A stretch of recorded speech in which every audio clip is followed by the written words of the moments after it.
Good evening, everybody. How are we all? Welcome to the Fenix pub. Good evening, Lee. Evening. And we have another special guest with us, industry marketing extraordinaire, Sian Wood. Hello. Good evening, Sian. How are you?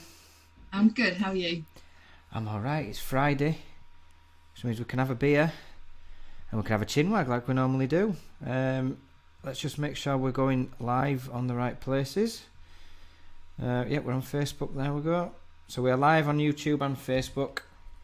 Good evening, everybody. Lee, are you going to put it on the socials for us?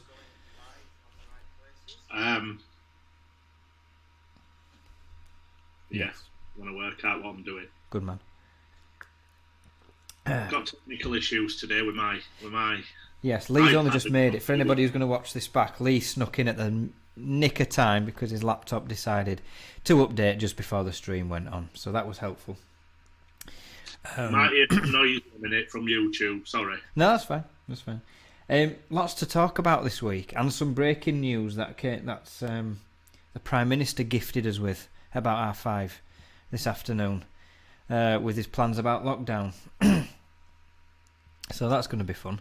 Looks like we might have to live with them a bit longer, these restrictions. I've not seen it. I missed it, so I was out. But... Yeah, so the Indian variant apparently is causing concern.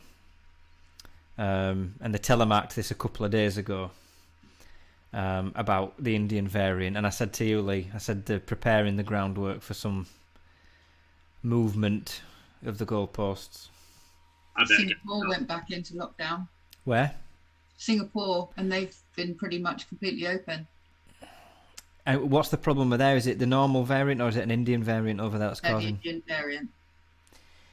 There does appear to be something a bit nasty about this one.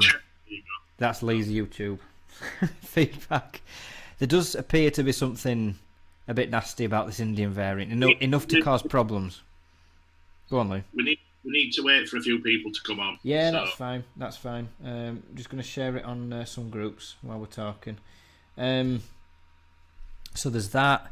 There's we're going to talk to Sian about marketing in general, I think, within the sector. But Sian's got particular skills in SEO and that kind of thing. So we're going to talk about that for the first hour. And then the same things keep cropping up: supply chain, industry demand, product or lack of it in some areas, and we'll try and have a laugh as well, won't we, Lee? Don't forget, we've got the biggest giveaway we've had so far. Yes. For the virtual showrooms, thanks to Ian at Morley again. Yes. We do. Ian at Morley Glass, if you're unaware, has supported. Is it 50 now, Ian? Lee, is it more than that? It will be 50 with this. Right, so he'll have supported 50 installers in funding them with virtual showrooms, which he didn't have to do. There was no obligation to do so. He's just done the right thing. He knows it's good for installers, it's good for the industry. So kudos to Ian for that one. Right, I have shared. Cool. We'll wait a couple of minutes, Sian, for people to join us, just while they get the notifications on the phones that they're live, and then we'll head in. Any breaking news, Lee, to share with everybody? No, but there's loads to talk about. You have? Have I? You've had a haircut. Oh yeah, I've had an haircut. Yeah, I managed to buy a suitcase so I can get home because my suitcase bust. I arrived at the airport in Portugal just before Christmas, and it bust as I got out of the airport doors. And it was about a 5-minute walk to the hire car, so I had to carry it. Bearing in mind, I've got 2 other bags as well, so that wasn't the best. And it was raining like mad. We were chucking it down with rain, so I've had to go. The out here,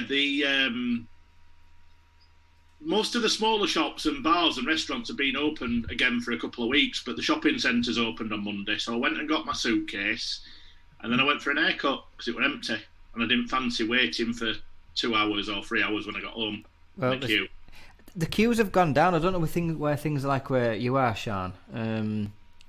That rush to get your hair cut seems to have calmed down around these parts. Yeah, do you know, I think there's an awful lot of people that have not kind of given up completely, but they have actually let go of a lot of ego over lockdown, kind of realizing that some things are just not that important. In my case, eyelashes. Mine too. Used to kind of be obsessed about getting them done every 2 weeks, and now there's just so many small things that don't matter. So it's as you can see, I've haircut at some point. But are you going to keep that? Are you? Yeah. Yeah. I think it's all right actually. Nah, there we go. So we've got a family. I'll take that. Oh, you don't like it? Lee. On him, Lee and Ian. Lee. Lee can't say it. He had long hair before he went out to Poch. He's down to his shoulders. He can't say anything. No, I've not got a problem. You have your hair however you. Everyone's, you all have your own styles. I just need a beard. I've gone the Viking top knot look. I need something down here, but this is the best I can do. Viking? Not a good one. I'm a big fan of long hair, especially of the Pirates of the Caribbean type. So we're going to get on absolutely fine. Yeah. Let's go. It's all good. Yourself into a pirate, Jason. Say that again. Yourself into a pirate. I'd be a terrible pirate. I don't like manual work. And your bandana next week. I can give me bandana. I've got a bandana. I can do that. Next time, Lee, we might be able to do this outside because my garden's nearly finished. Possibly. I was going to do it outside today, but obviously everything went to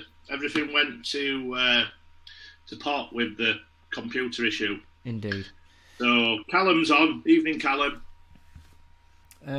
Callum is on. Callum's tweeted a reply to me earlier in response to something I'd put on about the 21st of June stage being delayed. He said he called that back when the dates were announced, predicted July. What's happened then? What's happened with this? Because I've missed it, and it sounds like Sean, did you say you missed it as well? I didn't see anything, but I do live in a bit of a bubble. But I did go to a theme park yesterday, which was obviously booked a long time ago. But when I was there, I was thinking, is this actually a good idea? Because, of course, I was just, following. They did everything, social distancing and not too busy and everything. But nevertheless, I was still getting ride after ride after other people where it wasn't being wiped down. And so they weren't cleaning? I mean, we don't have a lot of cases down here, but it only takes one in a theme park, doesn't it, for everybody to follow around, as I understand it. Theme parks, a high traffic area, hands and faces everywhere. And the little germ breeders, so many kids, super spreaders. Yeah. So it did actually kind of make me think, but can't disappoint a 3 and 4 year old just because I'm going to get COVID. No. What do you do in that situation? Get there and think, actually, this might not be a good idea. Let's go home. They won't understand it. It would be torture for them, really. Where did you go, Sean? Which one? Paulton's Park. It's down here in is it Romsey, maybe Southampton, Romsey, something like that. Yeah. For Peppa Pig World. Oh, Peppa Pig World. You see, if it wasn't so far away, I would have took mine when they were younger, but I'm as far away from there as you can get. It was very, very good, though. I have to say, I bitched and moaned because I booked this back in July, maybe, and then it got cancelled because of COVID, and then it got moved to December. And the reason I did it, I thought it's not too far away. It's a cheap day out because they only had to pay for me. The kids were under a metre, and by the time we actually got to go, they'd grown, so I had to pay full tickets for them, 32 quid each. Oh, so this cheap day out actually ended up quite expensive. So I did bitch and moan about why kids didn't have, a half price ticket or something. But actually, it was super value. It's a very, very good theme park. We didn't get round everything, and we saw proper meerkats because they've got this like little African zoo there. I love meerkats. Plus all the rides, brilliant. If you ever get down there, worth a visit. Oh, excellent. Well, Jason, I don't think he's quite there yet with his boy. He's too young. He started watching it, but he's not. Well, I tell you what, Peppa Pig. He gets to. I've got you on YouTube. Peppa Pig gets to you because I remember when I was when my boys and my little girl had grown out of it then, But I remember walking around the supermarket with my shopping trolley in Asda, and I must have randomly started humming Peppa Pig. It's like, what do they call it? Is it earworm? Is that what they call it? I don't know. I didn't take that on board. And I must have been humming it, and there was a woman looked at me and she started laughing, and I realised what we were doing, and I was like, oh God, what am I doing? Peppa Pig is, I mean, it's not quite as bad as Teletubbies, which is what I had to suffer for my children, but it's still pretty, I don't know what to say. I can't watch Teletubbies with all his programmes. Dougie loves. Hey Dougie. Teletubbies, garbage. Ben and Holly, that were the three. No. On repeat all day, every day. Oh dear. Lee, do you want to roll out your catchphrase? Yeah. What's everyone drinking, everybody? It's Friday night. Lee's on the water.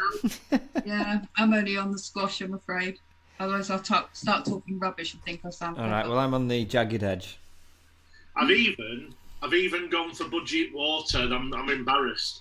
It's a local shop's brand in Intermarché, but I feel like last week I need to rectify a conversation that we had. I didn't do myself justice talking about the tea bags that I bought. I was going to say, you cheaped out on the tea bags, you've cheaped out on the water. What's going on?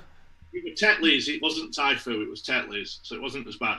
But I didn't explain exactly why I didn't go for the more expensive ones. So I feel like I've let myself down not explaining.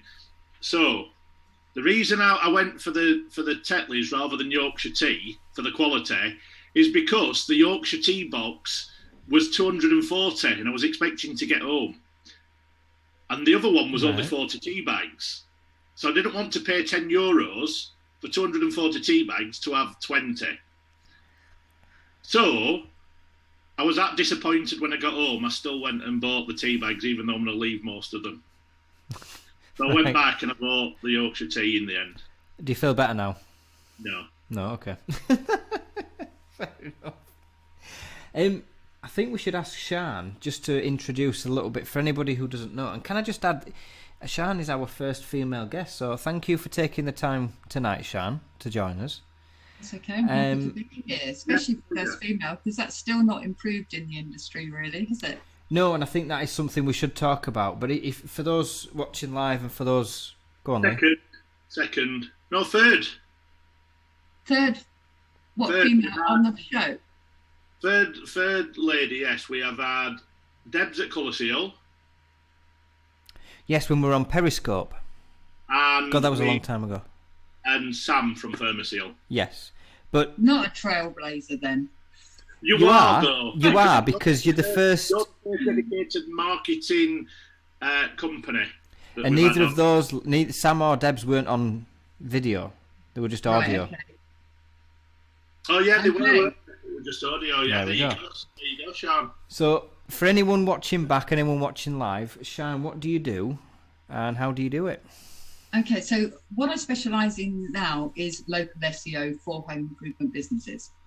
And that basically means getting their website visible so that when people search for windows and doors, aluminium windows, conservatories, or whatever, your website appears in search. And one of the reasons that this is, for me, quite an exciting industry is that there's a lot of misconceptions about local SEO, what it is, and how Google My Business works, because half of people don't even claim they're Google My Business, which is a complete and utter waste because it's free and it is the single biggest opportunity for marketing, paid for or free, and it's just not being used. And even those who do claim it then don't optimize it. And I think it's partly because they think there's no control over it, that they can't do any better than just have an address there, and if people search, they'll be shown the closest option to them.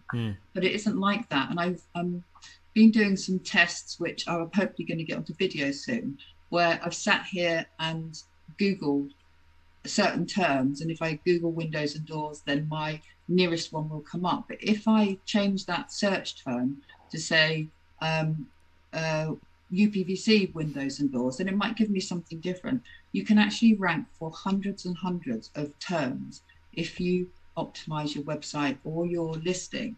So you don't just have to come up as double glazing supplier. And the companies who are doing this properly just instantly dominate their area.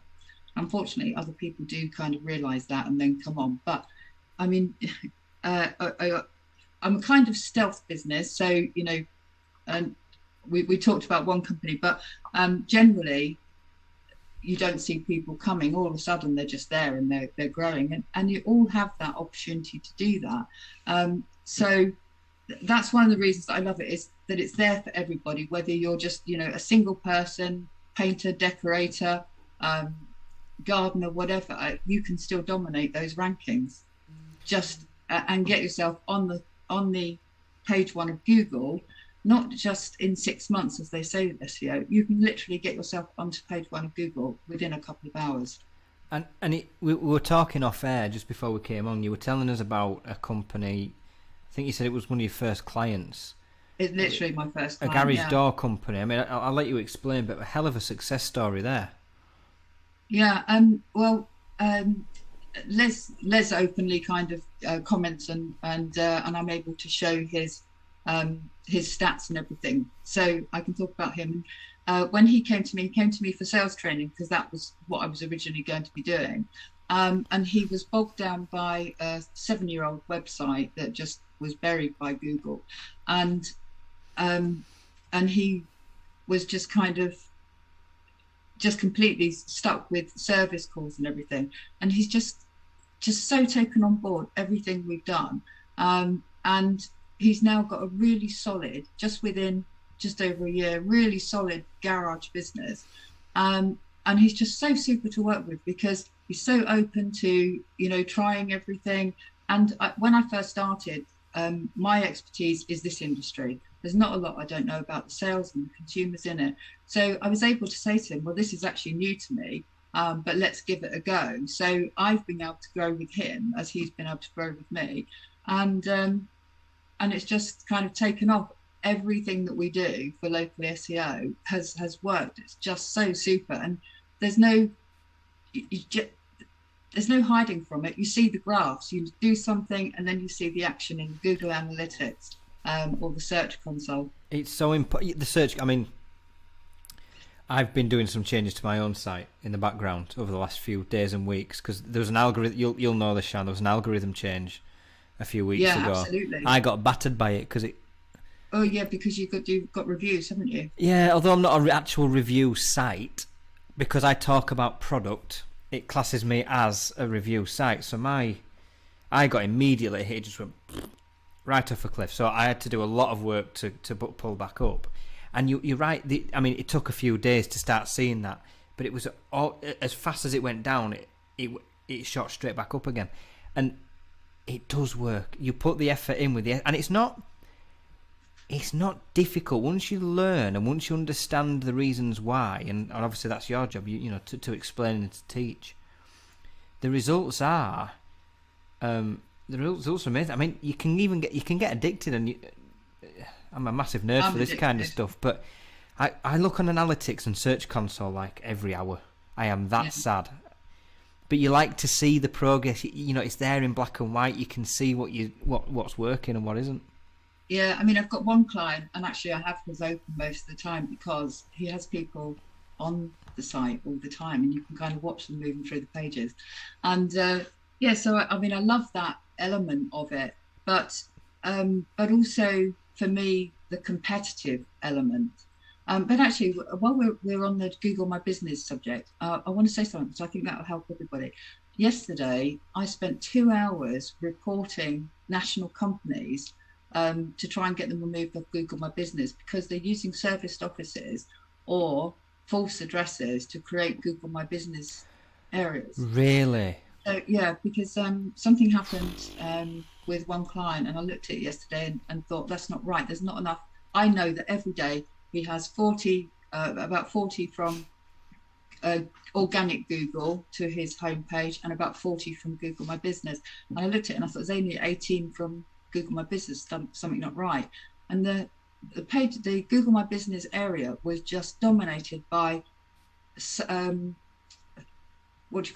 roof companies setting up false addresses in his area to have a listing. And over yesterday and today, I reported 50 listings for putting keywords and towns in their title, and false addresses, and also lead generation companies. And the thing is, I only look on the areas where I've got clients, because that's the first thing I do for them. So it could be happening on a much bigger scale, that. It is happening in a huge scale. I literally have no clients in my own area, unfortunately, because obviously it doesn't matter where my clients are, but it's the one that I see all the time. And if you Google windows and doors, you'll see 3 Anglian listings, and they're taking up the spots that should be there for local companies. So if you Google your own, Google yourself for your windows and doors or whatever, and if there are national companies in there with false addresses, it says there, suggest an edit, just edit it. If you don't want to do it, just send it to me and I'll do it. I've actually got a separate thing called Google Spam Fighter, and then I report the listings through there, because sometimes you need to send a photo to prove it, and some people How do we access that then, Sian? Where do people need to go to get to that? I'll give you a link, shall I? Because if you go onto Google Spam Fighter, or I don't even know the name of my own site, GMB Spam Fighter it's called. Right.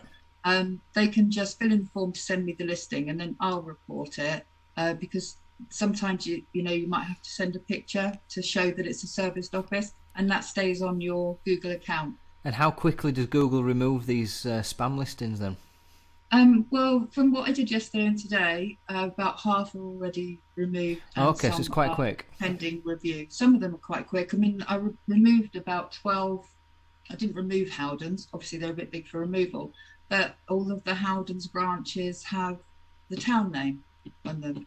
So, I edited those to remove the town names, because that puts them up in the rankings.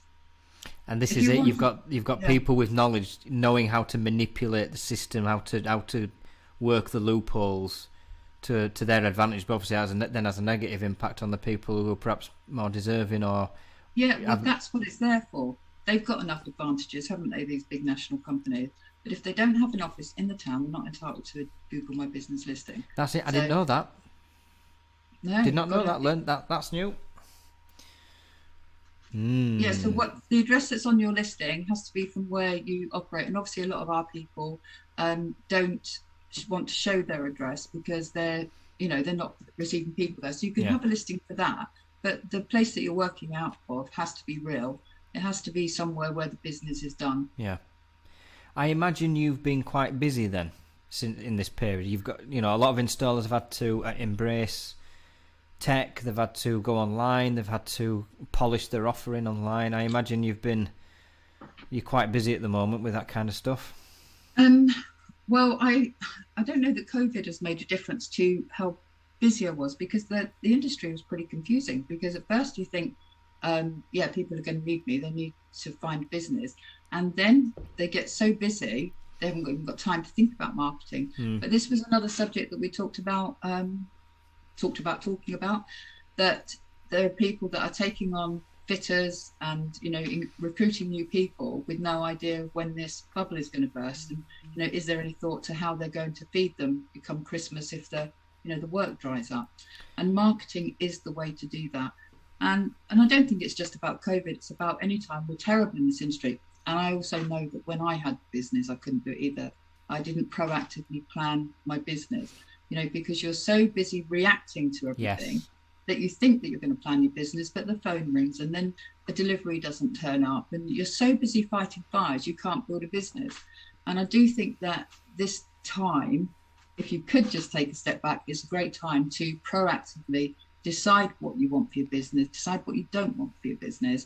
And for a lot of companies are kind of getting to experience what it feels like to have a business that they dream of having, but don't actually know how to hold on to it. And it's quite handy to be talking to you, Jason, because you've got a site that you measure the analytics, and that if right now you've got 100 visitors to your site a week and you're turning over half a million, you can almost say to yourself, well, if I want to get to 2.5 million, I've got to have 500 visitors to my site. You can actually calculate the growth of your business and say and do it like that. So that's the way now, that if you've got people and you don't know that you're going to be able to feed them, next year, then start using SEO now. 100%. I mean, this is, Lee, I mean, how many times have we talked about, I mean, we don't have a crystal ball. We don't know when this demand period will drop. It could be before the end of this year. It could be in Q1 or 2 of next year. But either way,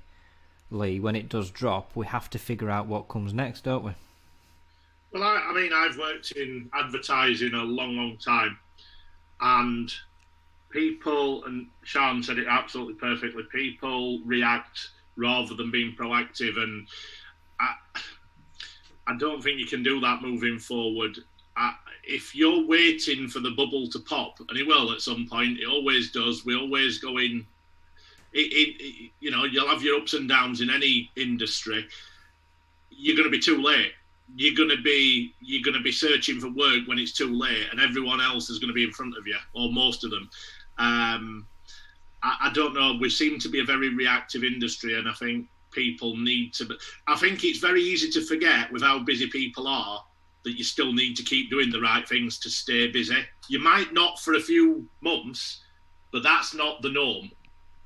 That won't stay like that forever. No. You've got to generate your own business, and whether that be through your SEO, whether it be through your advertising, whether it be through your social media ads, whatever you're doing, you've got to keep that. It's like spinning plates, isn't it, really? You've got to continuously spin your plates to make sure that they're not falling off. And like I said, it's very easy to forget when you're going through a period like this where everybody's busy. You think it's going to stop like it forever, and it won't. So no, and this is why, I mean, the timing and the effort in it, I think. And this is why Sian's, I mean, you know, we're going to talk about a fair bit tonight, but it's such a good point, you know. When this period's over, so what, you know, the industry's bobbed along for quite a long time at a certain pace, and then COVID came, and then we had this unexpected huge bounce, and now we're up here, and we're growing. We you know, demand's still rising, and at some point it's going to level off. And Sian's right. What do we do when we get here? Or what happens if we start doing that? We've hired a lot of people at this level to facilitate that business. Now, how do we keep that level of business to keep the people we've hired? And that's a very serious point. It is. But, you know, Lee, you said everybody's busy, and actually everybody is not busy. The people that can be found are busy, but there are plenty of people that have got no presence out there and they're not busy. So, you know, being found has been important. And I forgot the main point I was going to make there. To carry on. No, we could circle back to it. Just jump in when you. Being found, you've got to be found, and you've got to be found. I still find it amazing when somebody tells me we don't have a website. I don't get that. How can you not have a website? And you know, the other thing that worries me even more is the people that are offering to build websites for 150 quid or 200 quid. Oh, because they will never be found. Utter garbage. You know, 1 in 4. A lot of people come to me saying, "Why am I getting any traffic?" Okay, 1 in 4 of them, you're not getting traffic because Google doesn't know you're there. Your site hasn't been indexed. And then the next thing is, I look at their site and it's got no words on it. Google cannot read 20 images on a page. No. It needs words on it. So, you know, it doesn't matter that you spend £200 on a website. That's absolutely fine, but it's got to have some words on it. I mean, we build a website for 400 quid, but it's SEO based, and then it's actually a subscription one that you build every month.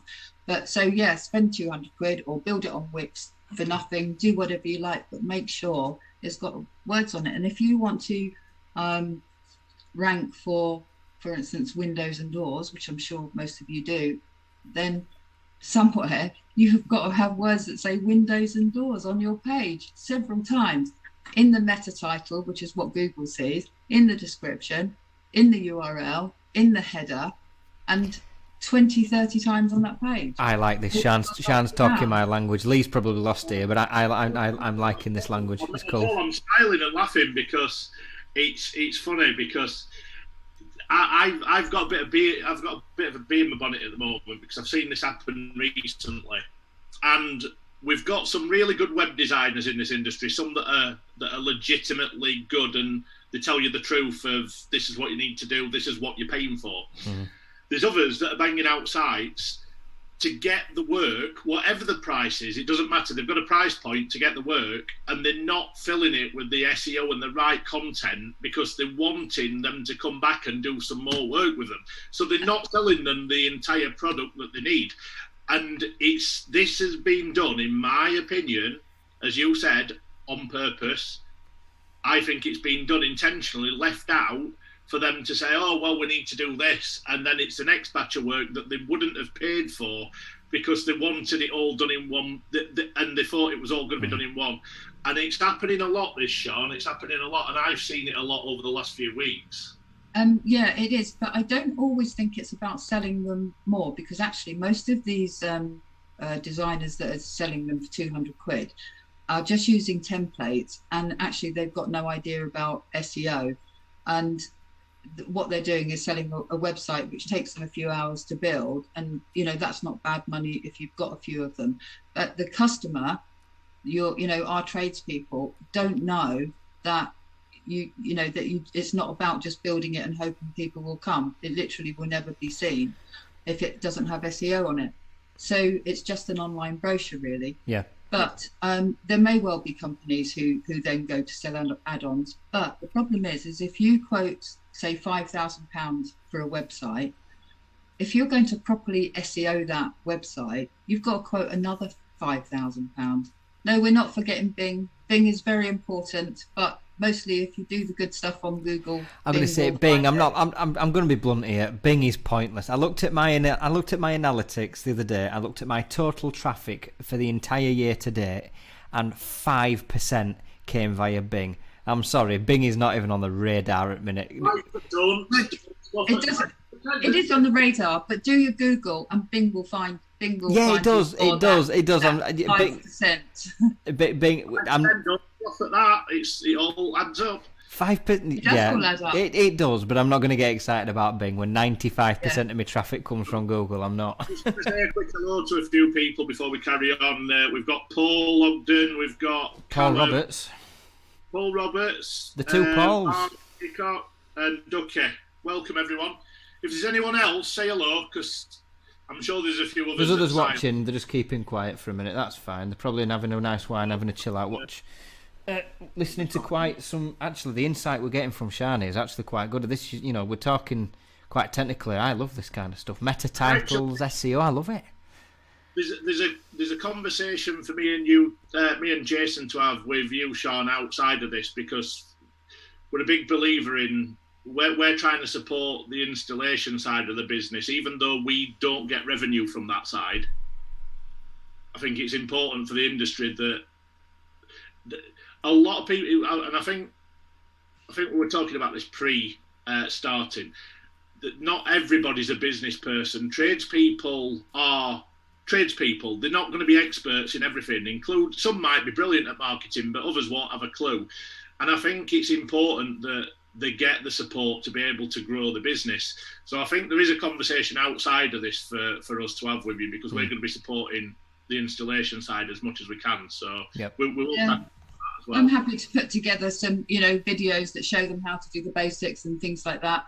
Oh, that'd be great. There is plenty that they can do themselves.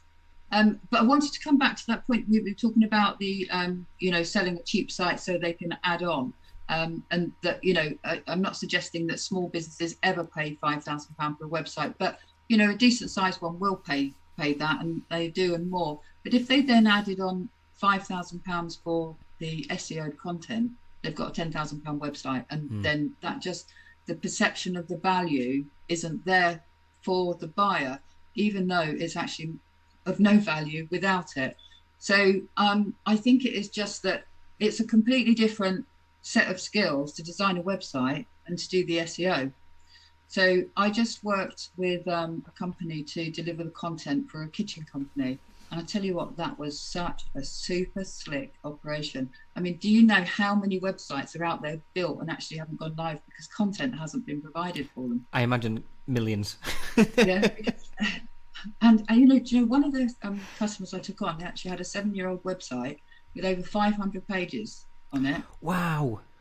Every single page of thin content. I actually deleted 400 pages. That's a nightmare. That how much? God, But yeah. it's out there. It's out there a lot because people don't understand that you need words on a website. 400 dead pages you had to delete.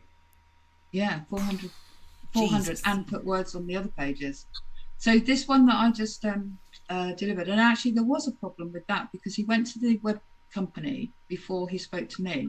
So by the time I got there, the web design was already done. So I did the keyword planning, and regardless of how much you spend on a website, you have to start with keyword planning. Absolutely. Okay, Yep. You've got to know which words have to be the words that are most important for you to be found for. So anyway, so by the time I got there, I wanted 1,500 words on a page, and he said, well, I've only got space for 100. So I had to kind of redesign the, like, if you like, the flagship pages, the pretty ones that are at the front end of the website, and say, well, actually, we'll create new pages in the blogs so that you can attract the keywords. Because I think most people think that it's the home page that attracts the traffic, and it's not. Every single page on your website has to do its own job, and your front page should only be attracting your company name. Nothing else. It only needs to say, this is who we are and this is what we do, and then lead it to the other pages. So every single page, if you want to attract windows and doors in Guildford, then you have a page called sianwood.co.uk/windows and doors Guildford. You know, it's as simple as that in terms of, you know, how you map it out. And then if you want just doors, you have another page called doors. So a page for every single keyword, and then you've got people coming into your website on every single page instead of on the homepage. Excellent. I mean, for anybody listening to this is excellent insight. This is good, specific detail about how to do it. This is exactly what Sian's bringing to everybody with a business. This is fantastic stuff. So watch this back over the weekend and get yourself learned. Do the work and get it done properly. And even if you can't do it properly, get it done, get it started. Start posting a photograph every single day and do it from your phone. I'm talking about Google My Business now. On Google My Business, post a photo every day. Do it from your phone so that you can put a caption with a keyword. You can literally write, this is a white window and a black door. Okay, because those are things that people search. So and then put a post on every 3 days, and make sure when you put a post, you put the thing that you want to track as a title. So if you want to do roof conversions in Portsmouth, then write a roof conversion in Portsmouth, and then write about your installation that you've done. So literally do everything that it says on the tin, and people will be searching those words. So you don't have to be too technical about it. It works as well. I mean, we got we get our monthly report from Google My Business for B&P, and we're fairly active on it. Probably could do with being a bit more active, but we were viewed, and this is how busy things are. Just to give you an idea about going back to how busy the industry is, we've gone from 6,000 to 8,000 sort of visits to that particular page via Google to 25,000 in a month. That's how busy it is out there. We've trebled the number of visits to that page. That is how much people are online looking for windows and doors right now.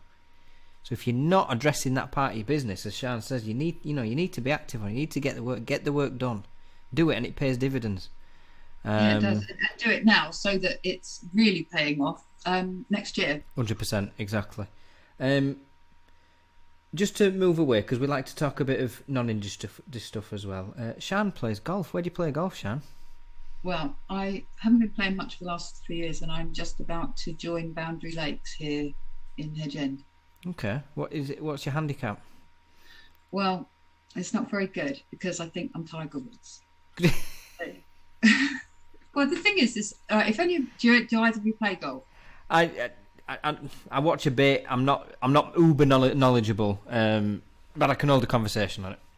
Okay. Well, anybody who has played golf knows that at some point you have made that perfect shot, haven't you? Right. So wherever you're from, on the golf course. I'd agree with that. I've played golf and I've never made a perfect shot.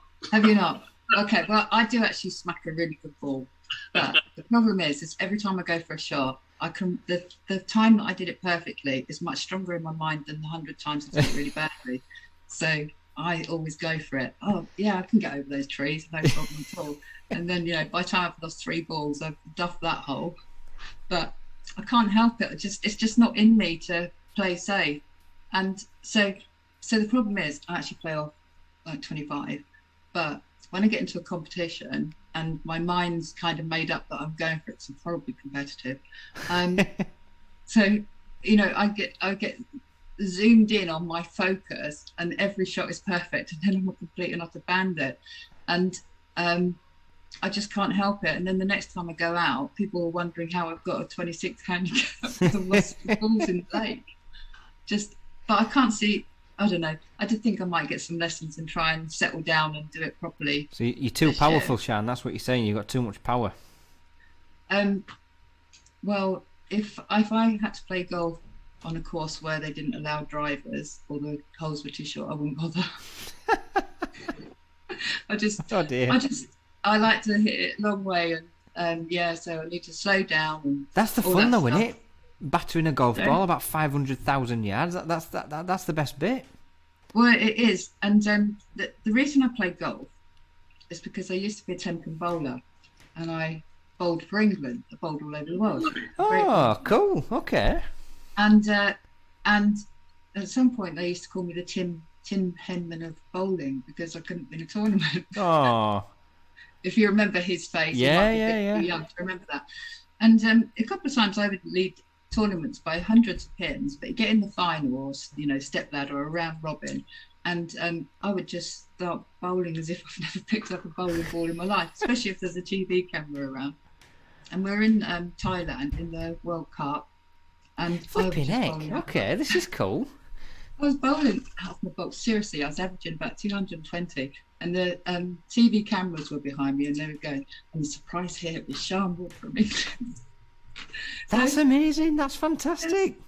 I haven't finished the story yet. There's like 144 countries, and I'm in the top 12. So, bowling better than I was expecting, even for myself in my little, Tiger Woods type dreams, or whoever the bowling equivalent is. And but the trouble is, I get to a final, and I think, right, I'm going for this, and that changes everything in your arm, the way that your ball is released and everything. So the TV cameras are there on the next day. On the 12, I think it went to a step ladder, or it might have been a round robin, so everybody plays each other. But anyway, whatever it was that happened, the TV cameras are kind of immediately set up behind me, expecting good things, and I go from averaging 220 to 99, 101, 98. And I was just absolutely devastated. You see, if I get 100, I'm well proud of that. If I go to bowling and reach 100, I'm like, yeah, did I right on that one? Sport is very psychological, though. Once you absolutely. It kind of it just sticks, doesn't it? And then the pressure's on. Then I understand where you're coming from with that. I like 10-pin bowling. Stupid game. Stupid game. And do you know what the end of that story is? Is I got to the airport.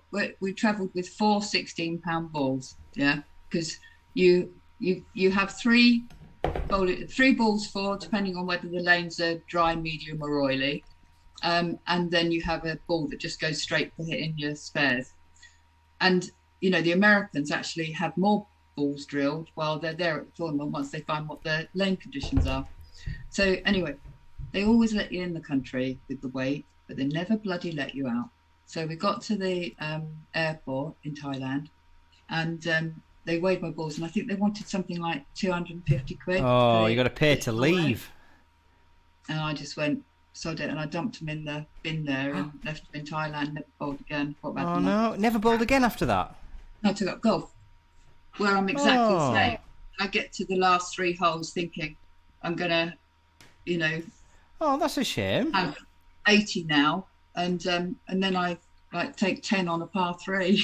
It is cricket. You see, I used to play cricket. My dad told me that was always a cruel sport. And snooker. So I used to play snooker quite a bit. and cricket and tennis. I was quite good at tennis. I'm good at tennis. I had a decent standard at tennis. Golf. I used to, Sean, to tell you my golf standards. If you ever come across, the only times I've ever played golf, really, I had some lessons because of it. I went on some charity golf events with Regaled, and we did 5 countries in 2 days. So we started in Scotland, and then I think we went Wales, England, Wales, or did we do England last? Anyway, we did all 5, Northern Ireland and Ireland as well. And I'll have to send you the videos. We did some videos of everyone playing golf. I was on every other blooper. I've never, I'm a I'm a big guy now, but when I was younger, I was very competitive and I was good at every sport I ever played, or at a reasonable level. I like you just reel that off, Lee. I was good at everything. He's got my Tiger Woods complex. I was very apt at sports, but golf and snooker are the 2 things that I could never get my head around, ever. Well, I can only do proactive sports, where something stays still and then I make it happen. I can't do anything reactive like tennis or badminton because I only see out of one eye, and everything it's just not where I think it is. So if I play tennis, I think I've gone for it, but it's like it's gone through a hole in the racket. So it just doesn't work.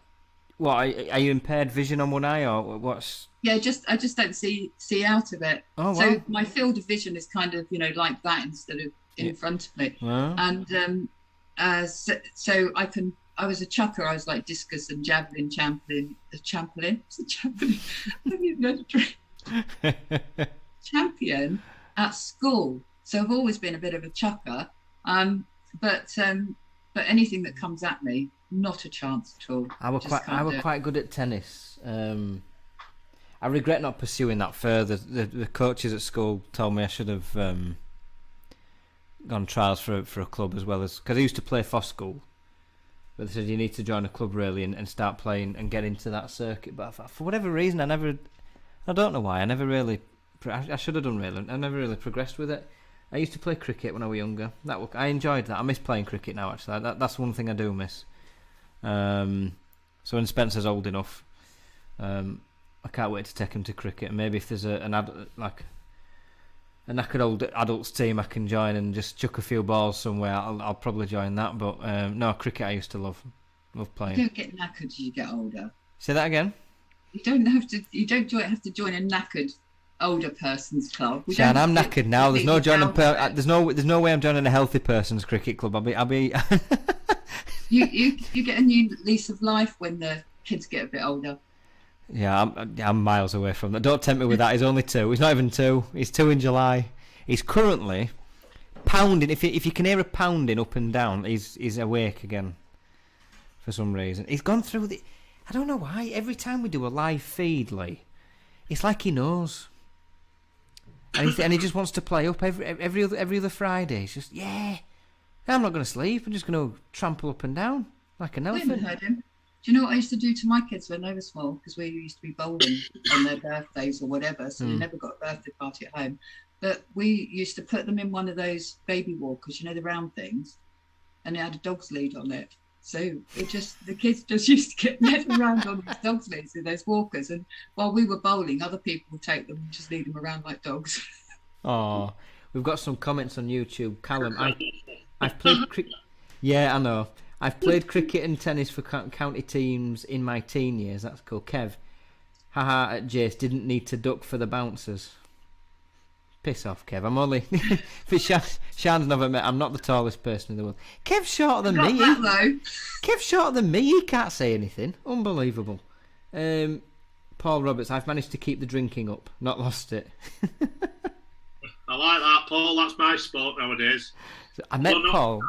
Not tonight. I met Paul. Paul works for a company called Festa. Shan, if you want to check these out from a pure luxury point of view. Festa. They're a European-based company.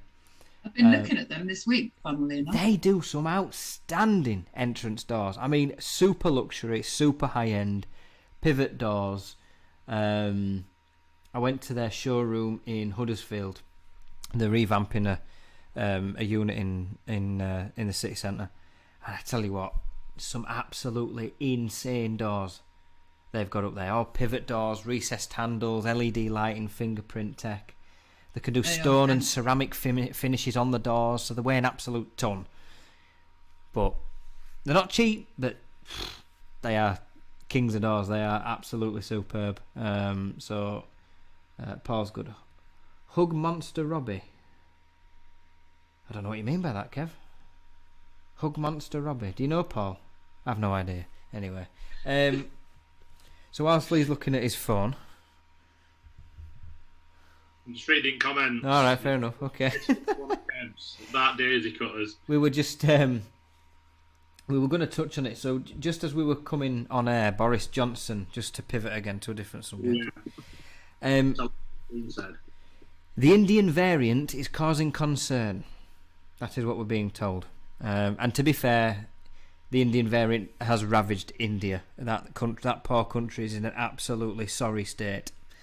Those poor people. It does appear to be fairly nasty. It looks fairly obvious that it's more transmissible. To the point where I was reading a story before me, Sian and Lee came on The Guardian. That scientists believe it could also cause a big third wave. Now, this causes confusion with me. So, they're saying that the vaccines should still provide protection against this. That's what they said today, that it does. So, in this modelling, now bear in mind, more than 2/3 of the population have had the first jab, and more than 1/3 of the population a double dose. They've done it, they've had it. Are they not telling us something we don't know? I mean, why do they think that, given that most of the population is now vaccinated to some degree, they've said that there is potential for an Indian variant wave as bad as the first? I guess they just don't know until it gets here. Am I being paranoid? But I said this a while ago.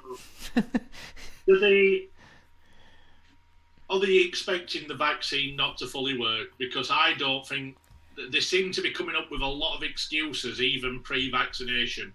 The tone of this week, the tone of the language changed this week. And I said to Lee, I think it was Tuesday or Wednesday of this week, I said the tone's changed and they're preparing us really for probably a disappointment in June when they're saying they can't do the last phase of unlocking. And in Scotland, there's two areas of Scotland, Glasgow and Moray, I think. They are not going ahead with their next phase of unlocking because they've got Indian variants there. I do think there is probably to some degree some information that we're not being told, because it seems quite dramatic to go from everything's fine to this is potentially a problem and looking at a severe third wave by July, they're saying, by the way, not months down the road, July. So what's changed? I think they just have to wait and see, don't they? I mean, I'm confused about it, and I only had the vaccine because I want to travel because my daughter lives in Singapore. Okay. I've never had flu in my life. I've never had a flu jab. My immune system is really strong, but I had it anyway because it seems to me the responsible thing to do, because I'll do anything, just get us back to normal. Yeah, 100%. But they can't possibly know what the effect is, whether by then, because it's also about time, isn't it, that the immunity grows a bit the longer you've had the It's after 3 weeks, yeah. So after 2 to 3 weeks, that's when your immunity really kicks in. Yeah. So I guess they just don't know. Just like cover everything, yeah. They are, but it seems quite a dramatic prediction to come out with. Bear in mind, we're still only roughly 2,000 cases a day. But the problem we're going to have is, if that next phase doesn't happen, I mean, they were the sort of the big moves in June. Sort of you return to fans in stadiums, fans at gigs, stuff like that, indoor events. If June doesn't happen, that doesn't happen. So that gets delayed further. So you can kiss goodbye your festivals, you can... Because I'm guessing, I mean, even if we get a mild wave of it, there's no way government will let people sort of mass again in large numbers. They might allow, I think you can have 30 in your garden now outdoors, but that's the limit after May the 17th. But I cannot see the government, if they are going to delay it, they're not going to let, stadiums be full again, if they are that concerned about it. My daughter went to a football match a couple of weeks ago, actually, and in Singapore? No, the one in London. Okay. She would have gone to watch Spurs somewhere. Okay. And she said that although the distancing was all set out in the, do you call it a stadium for football? You do, don't you? The problem is with the queues for things. And she felt quite intimidated by the whole thing. She's only in her 20s, so she's not vaccinated or anything. Yeah, I mean, I certainly wouldn't want to be in one of those crowded. When we were talking before, I said I was a bit concerned about having gone to a theme park yesterday.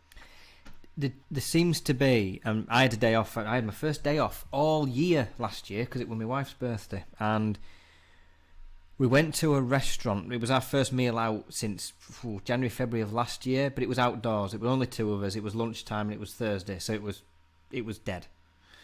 And we were talking with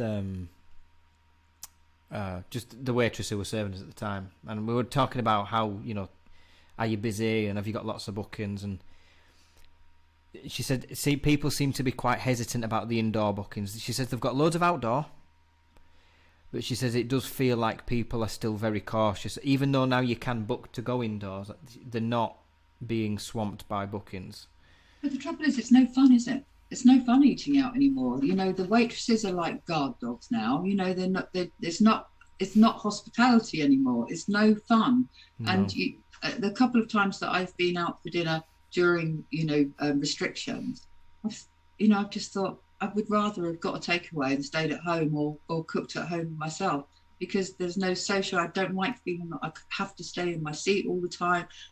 Very conscious about getting up to go to the loo or anything. Just didn't enjoy it. So I'm happy to eat outside, but I probably won't book indoors for a long time. So do you think, this does link back to what we're finding now in our industries. Do you think more and more people are thinking that way and going, do you know what, instead of eating out, kind of like what I've done with my garden, having it landscaped. Yeah, absolutely. Have somewhere nice at home, high-end nice, where you can invite friends, invite family, you can cook or you can have a takeaway, but in a super nice setting at home where you feel more comfortable. Is that going to change things now? Definitely happening. I think it'll change short term, but I don't think it'll.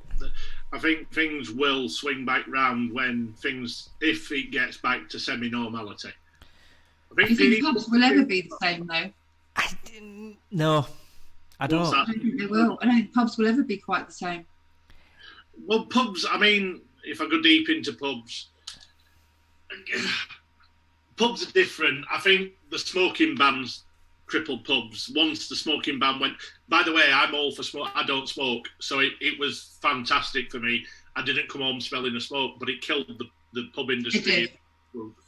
So I think that's a little bit different. I don't know. I think that things will change when things start getting back to normality, because people do like the hospitality. They do like going out and meeting friends. Drinking is part of the social get-together, and food. I'm not saying that it's not good to do it in people's nicely planned gardens and stuff like that, but I think people will miss it. Like the holidays, you can always do holidays in the UK, or you can have lodge holidays, but people will still go back to going on holiday. We enjoyed being waited on. We enjoyed not cooking. Yeah. Because you probably need the break from that occasion. Pans and plates everywhere. Didn't miss that. Awesome. Would I feel, when I think back to pre-pandemic, and the last time we went out was for my birthday in York. It was Christmas time, and it was heaving. Every pub, every bar, you were 4 deep just to get to the bar, just to get a drink. Can't imagine that now. And I don't think I'd be comfortable with it, even though I'm vaccinated, and I'm sure most of the other people would I still feel. rammed in shoulder to shoulder like that, just trying to get a pint. Would I feel okay with that again? Nah. You do feel like you want my space. But I think with a lot of the modifications, well, a lot of pubs have, they've got a lot more seating. They've got apps where you order to the table. I think those types of measures have changed pubs as well. I think a lot will keep that kind of setup because it probably works quite well for them at the moment, and they just think Lee might disagree here, but I don't want to go back to because what you're talking about wanting that space and stuff, that just comes with age. It just means you're getting old and more mature now. When I was younger, You come to me. it didn't bother me, but even pre-COVID, being crammed in a busy pub really bothered me. Even pre-COVID, I think that's just age and maturity. I was in this pub in York, and it were cold, it were Christmas, and it were probably a bad idea because Christmas market's wrong. But my birthday's the 11th of December, so I'm knackered. Wherever I go is going to be busy. And I'm stood in this bar and I'm thinking, this is crap. I don't like this. But it's going to take me longer to queue to get the drink than drink the drink itself. And then we have to go somewhere else. And it's like, ugh. He's definitely grown up. But the health aspect, if I went back and I was in it again... The health aspect? I don't think I'd feel... I don't know if I'd... No. I'd feel a bit weird with it. I don't even mind wearing masks anymore. I might carry that on. Because you don't have to breathe people's smells. Yes. I'm happy with that. Sian, I don't have to drink. I don't have to smell. I'm not being funny, but coffee breath don't smell nice. No. I don't miss that. But also, if you go into the local co-op and the poor things only get one set of uniform to wear all the time. By the end of the week, you can smell the uniform. I'm keeping my mask on. Yeah, it's true. I'm going to my co-op. It's like, a bit feisty in here, isn't it? Yeah. There's going to be some, and I think while we're talking about this, I think it could happen all the other way as well. I mean, look, I think people do want to go out and meet and get together and go for a beer in a pub and forget the crowds for a minute. People want to do it because they can't do it. People want to go back and travel around the country to see clients. Do you know what? The novelty very quickly wears off when you can do it. I remember pre-COVID driving up and down the country to London probably 2-3 times a week sometimes. And I tell you what, you don't want to be doing it. You only want to do it because you can't do it. I agree, Lee. I mean, we had a meeting with Glaze Right, and we had a meeting with, obviously I went to see Paul at Festa. The bonus with those two is nobody had to travel all that far. I think what you've just said there, Lee, the people have to commute a long way regularly. I think the novelty will wear off, like for a week or two. Oh yeah, it's nice to be back, and then you think, oh shit, I've got to spend 3 hours on a train or in a car now, where I could have been working, or I could have been doing this on a Zoom call, or because the one thing, all right, you do get zoomed out, and obviously we all spend a lot of time on screens at the moment, but there is no doubting that you get more done. Yeah, there is. But, in this business, which obviously I've only started this year in COVID, before this type of business, I would have been speaking to people and they say, oh, yeah, come and meet me, and I would have gone and talked to them, kind of sold and service. Every single time has been, in fact, one of them, don't think I've even did the Zoom onboarding. It's just been on the phone. It hasn't actually been necessary. I would like to think that I'm going to do a bit of a road trip at some point and go round to meet them, because I really feel like I know them. Yeah. It's actually probably going to be a bit of a shock to me. So, but I am glad that I don't have to do it on a daily basis. I mean, I'd already decided that when I gave up sales before COVID, and that I never wanted to be on the road again. I used to do 50,000 miles a year. That's a lot. And I mean, I don't know if you've done the consumer selling, but when you're doing 3 or 4 appointments for one of these national companies, you go to an appointment and it's a bloody blowout, then you're stuck sitting in an Asda cafe for 2 hours waiting for the next one because it's not worth going home in between. Don't miss any of that. No time efficiency. No. It's funny, because we've been interviewing people for our company this week and last week, and we've had the conversations. One of the people, well, no, two of the people that we interviewed were leaving their positions because they couldn't work from home, and they got used to working from home. And to be fair, looking deep, the productivity was good while they were working from home. You know, on the background checks, I think people are going to want that more and more because you can be. And to be honest, I've never been more efficient. Even though I'm here now in Portugal, stuck here, I've been more efficient since I've been here than being at home travelling around. Even if I've only had to go local appointments, it can take half of your day out. It really can. I know. Lee's finally doing as much work as me now. It's fantastic. Oh, no one's as busy. You're the busiest. You're the busiest non-busy man I know. I am super busy now, but do you know something? I love it. And this desk that I've got choice whether it's facing this blank wall or it's facing that way. But if I'm not doing anything that I have to really think about, I can quite happily work really hard while I'm watching Call the Midwife or some Line of Duty right from the start. Do you not think?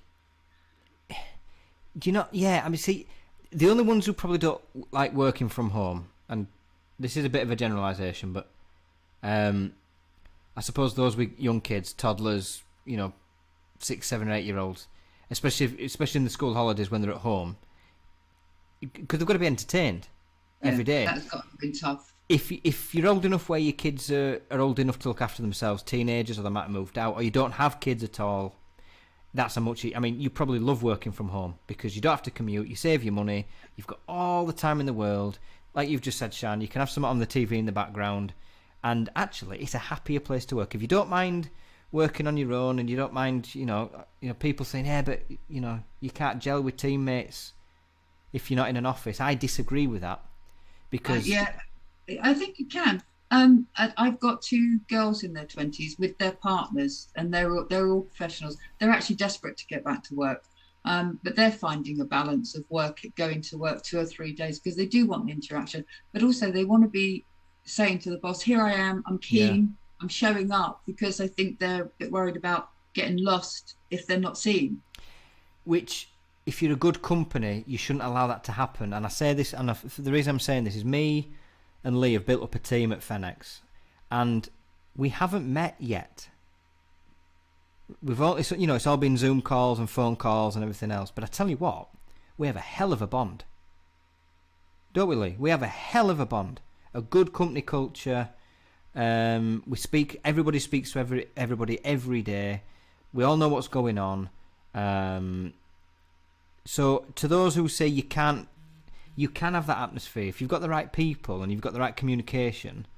You absolutely can have that gelling. Does it not depend on how many you've got though? Because you presumably your team isn't that big. I mean, when there's a couple of hundred in the company, that's down to the people leading the teams. They should be looking after their own teams. I mean, it's this is a big thing for me. If you're managing whatever level, I mean, if you've got 500 or 1,000 people, you're not going to speak to as an owner. You're not, but the teams should be managing themselves and having communication between the teams. And it's only the same as what it would be in a real office, because if you think of the bigger companies, they're all departmentalised anyway. You're not just going to be sat talking to each other all day. So it's only the same, as long as it's being managed efficiently. I am finding, Lee, that the ones... I mean, we've got some comments here, just while I've... Alex Dutton at Brisant, he's built a little wooden office at the bottom of his garden. I've seen it. So I can work at home without being distracted by baby and 5-year-old. Without that, it would have been much harder. Yep. Kev, I'd weigh about 30 stone if he was working from home. Well, that's why I'm about 30 stone. But I do find the people arguing to go back to the office full time, they're doing it for very specific reasons. They probably have a lease that they have to pay for. They've probably got, or they may own the building, therefore they have to justify a reason to continue to pay for it. But any employer should be offering that flexibility now, because there's going to be a high proportion of people who, yes, all right, they might need to go see a customer, they might need to go into the office a day or two, but they also want to be able to work from home when they want as well. Yeah, and I think a balance. But for me, I never want to go in an office. It's just absolutely perfect for me. But most companies must be able to find a balance of working at home and going in. Of course you can. Listen, of course you can. And we've got to remember, this was starting to happen before this happened. This wasn't a brand new concept. It was starting to creeping to the real working world before this happened. Obviously, this just sped everything along 1,000 times over. But it does make me laugh when I see sort of big business owners and mayors and the chancellor saying, "Oh yeah, I've got to get back to office, right? They're only worried because you've had developers in like places like Leeds, Glasgow, London, Manchester building these huge high-rise mega things full of office space. Yeah, we've got to get back. And I was like, well, we don't have to get back. You're asking us to go back because you need to justify the thing you've built. But I can do my job just as well, if not better, at home or on my terms. And you can't hold me to ransom over my job because you want me in an office that you've just paid for and you need to justify me coming into that office. That's not going to work. Yeah, I'll go one further, and I've seen this on LinkedIn quite a lot. And it tends to be the older school businesses or the older school management teams. And they often, and I've seen it talked about a lot on LinkedIn especially, and I got asked this personally by somebody not long ago. You can't manage your staff properly because you can't see what they're doing. You can't make sure that they're doing the work. Well, that comes down to the trust of the people you're hiring. If you're hiring the wrong person, they're going to find a way of skiving the work, no matter whether they're in the office or whether they're at home. You've got to hire the right people, and you've got to motivate them to want to work. And if you're doing that right, in my opinion, that shouldn't matter. Don't get me wrong, there's certain jobs where you need people together on projects and I think that's why there should be a flexibility. I've said to our staff, if we need an office at any point, I've got a small office at the moment that there's only me who goes in out with all of the staff when I'm back home. But if people need it, we'll get a bigger office. I think it needs to be flexible moving forward. Sian, sorry, go on. You mentioned LinkedIn, Lee, and I want to know Sian's opinion on this. Do you find there's a very different type of person on LinkedIn to Twitter? Well, I think some of you are actually the same people, but it's like you behave differently. Yeah. Like, put your LinkedIn head on. And do you know something? I've met I've met all of my clients, literally all of my clients on LinkedIn. Wow. But LinkedIn makes me feel like I need a shower sometimes. It is just, honestly, if I hear another story about how somebody has gone from setting up a lemonade stand to support their family when they were 7 years old to now, running six-figure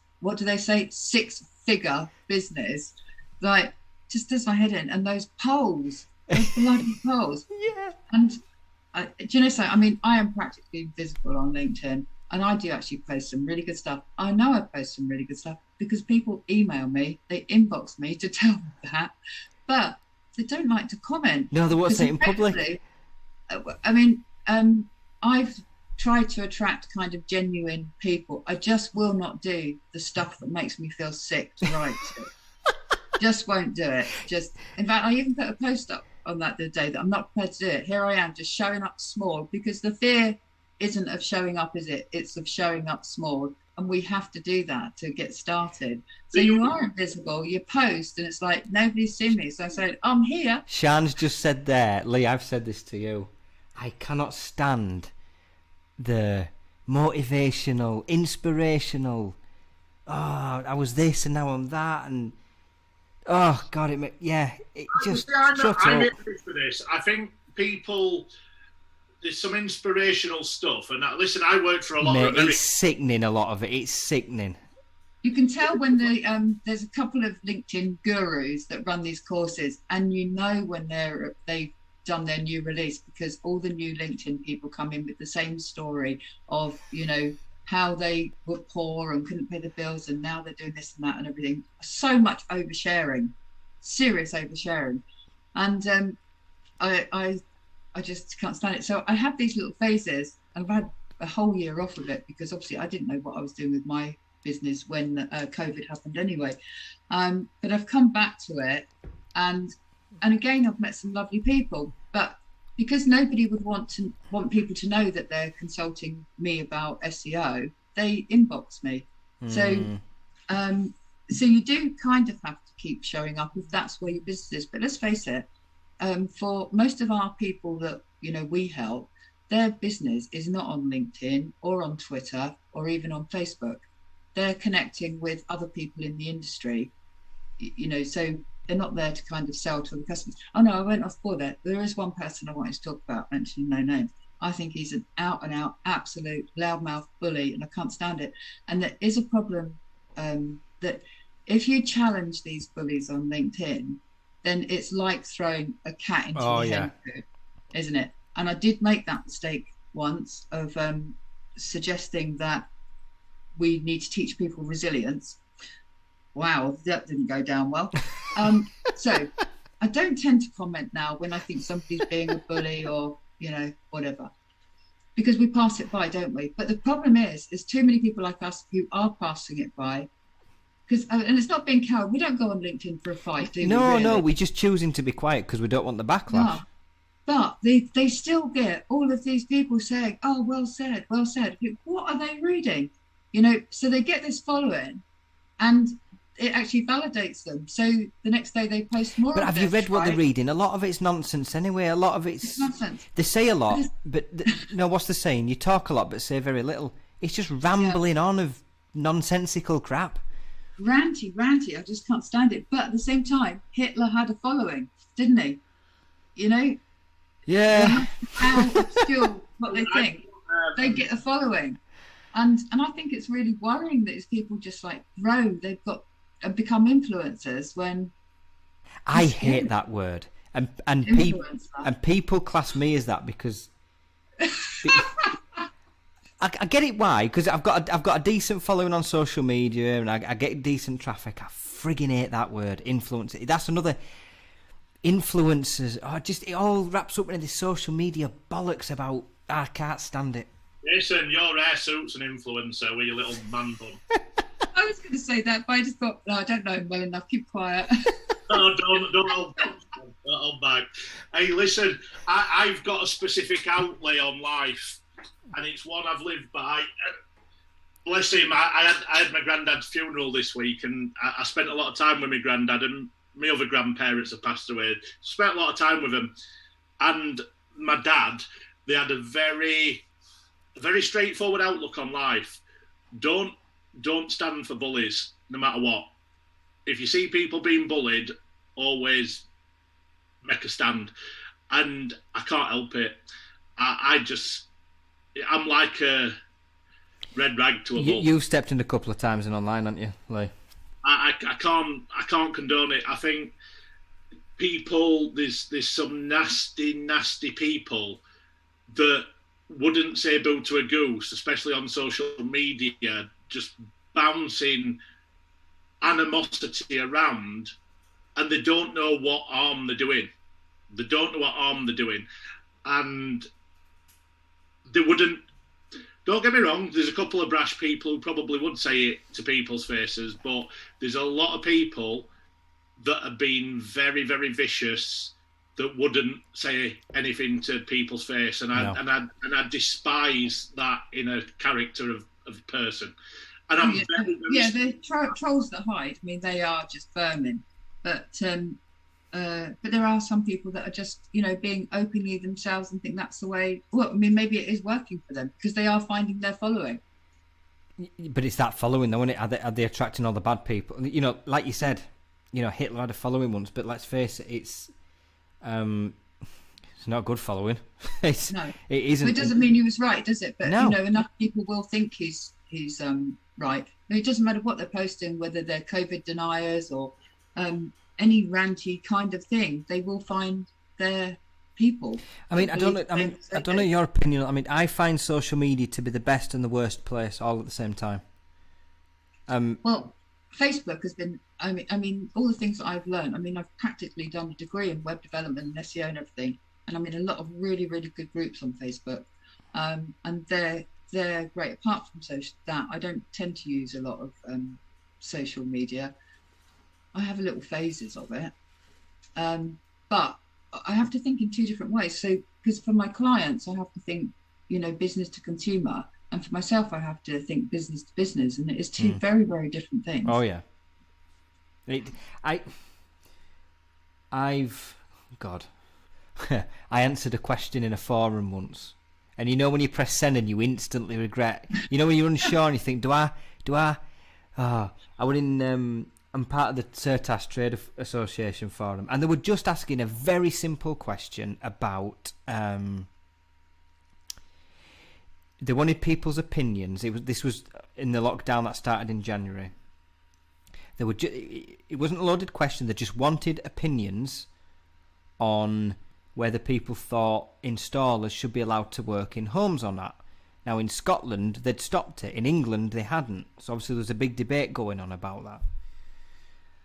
And I saw the post come up, and I was one of the early posters. There were only a few comments on, and I wrote this quite long post because I tried to see it from both sides. I came down on the side which I thought at the time, we should have probably been banned for at least a month or two.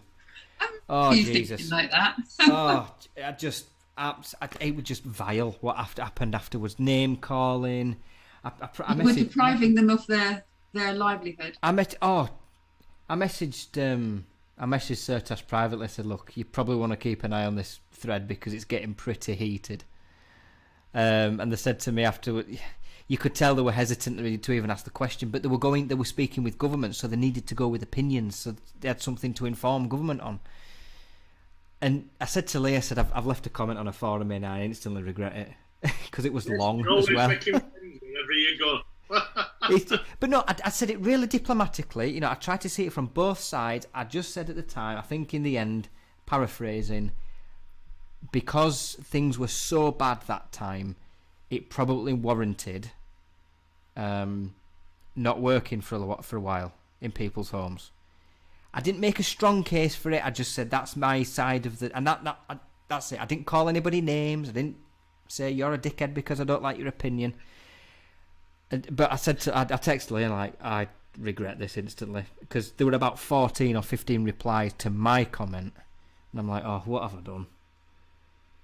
What have I done? And that was the last time I commented on a forum. So, you don't read it, do you? I had a situation with a forum. I asked the question about. I've got a theory. We were talking about editing Google My Business listings, so that it reflected the correct name. That's absolutely the thing to do. Everything I do is by Google's guidelines. Well, somebody really, really, really did attack me for that question, and from abroad, and put a really nasty diarrhea GIF on it, and it was really horrible. And I can defend myself. Trust me, I can defend myself very, very well. But I thought, why do I need this? Because I don't want to play in the streets with the dirty kids. Simple as that. So yeah, I like a nice life. I'm not going to go onto social media to have fights with people. In an early, there's a fine line, and me and Jason have been speaking about this today, funnily enough, about the rights and wrongs and what is right, but whether it has any impact on championing the right. Sometimes you've just got to take a view of, do you know what, leave them to it. You can't dictate folk. The thing is, though, is if you spot something, and this not with social, I mean, this is just in any walk of life. If you see something that's clearly not right, or like Lee said, bullying or lying to gain a negative advantage, I'd rather intervene in the street and risk physical harm than do it on social media. Yeah. And is that not a bizarre thing to say? Because it's bizarre, isn't it? Yeah. Because I couldn't walk past it on the street, but I would fear getting hurt physically less than being attacked in those kind of things. It goes back to what Lee said. I mean, the keyboard warrior thing, or people hiding behind, a social media. They can say what they want to any extreme, as relentlessly as they wish. And to the person who's not strong enough up here to just brush it off, it's dangerous stuff.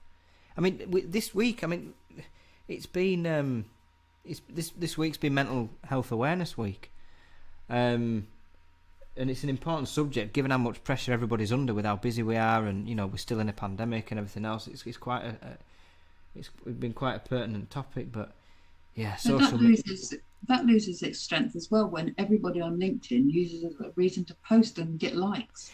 Do you not feel like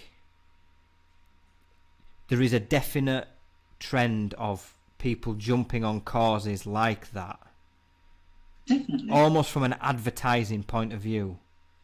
Yeah, absolutely they do. It's to me, stuff like that I support genuinely because I've had my own issues in the past. Lee knows this, so it means something to me. But you can see there's an awful lot of people who are just jumping on that. You can see the corporate side of it coming in. Oh, we need to support that because it's good image. Or we need to support that because we'll get likes. Or we need to support that because it'll do X, Y, Z for business. But what about supporting it because it's good to support it, rather than because it's going to get you customers, or because it's good to be seen to be good? Well, it's kind of law to support it in some respects now, isn't it? But I'm not really talking about the companies who do. It's more the people who say, I met this person at the bus stop this morning and they told me all about their mental health problems. So I took them to the office, gave them coffee, and then talked to them, gave them a job. I don't believe them. My opinion on that is, if that's the way you feel about it, what's the need to promote it yourself and get the recognition for it? If you feel so strong that that's the right thing to do, great. I have issue with people advertising the living hell out of it. I mean, it's like I watched a video where he was giving out burgers to people on the street, were buying burgers, but he was showing off about it. He weren't genuine about it at all. He was just going, oh, watch me, I'm going to buy this, I'm going to give it to this price. Like, yeah, all right, fine, but why? Yeah. I mean, are you doing it because... You just do it. Are you doing it for you? I think with the mental awareness, I think it's you need as many talking about it as possible, but in the right ways, in the profession. In the right way. As for that sort of stuff that you're talking about, Jason, handing food out while videoing yourself, I just don't get it. I mean, I remember going to a pigs event in the glazing industry in Manchester on the canal, and we were having a drink. We were both there. And an homeless guy walked past, and everyone were telling him to get, I'll not swear, but... Yeah, I think that's more common. And I walked up, and I gave him, I just walked out to the side, giving... I've never spoke about that. I do that on a regular basis in my own town. I don't promote that on any... I've done a lot of stuff like that, just everyday stuff. If I see someone, it's a case of I'll do whatever I can at the time. And it's something that I'll never ever promote that, because it's just something that... You've never filmed yourself doing it and published it? No, I just don't get it. It's like, that is just plain... But that's not real life, Lee. It's not real life. I mean, you do that, and there are some good people. But I have a brother who literally has had a third of his brain taken out. He was beaten up by 3 lads, and they kicked his head in while he was on the floor and then threw him headfirst through the shop window. My point to you is to say he is a person that, wanders around where he lives, and he looks like a person who's got mental health problems. He pretty much stays hidden under a cap. And let me tell you, nobody is kind to him. There is not a general compassion out there for mental health. He's not a lowlife. He's somebody who's got brain tumour, but he is judged because he just kind of keeps himself to himself, keeps his head down, wears a cap, and he cannot go anywhere and find people are kind to him because they're judged. I do not believe that there is this blanket compassion out there for mental health. Do you feel like it's dismissed as not being a real health problem? Like it's not because it's not physical, because you haven't broken your leg or you've not got diabetes. It's not a real disease. It's not a real...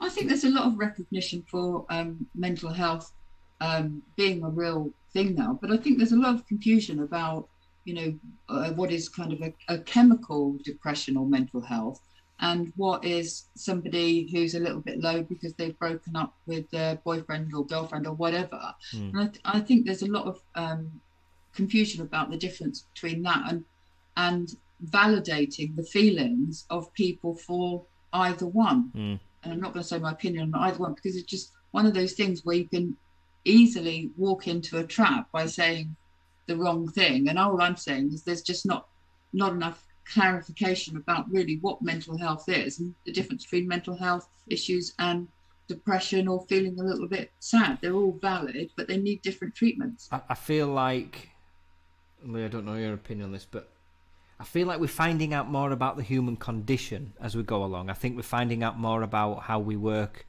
how the brain works, how different things affect you differently up here. But I think Sian's right about compassion. There isn't much at all, I don't feel.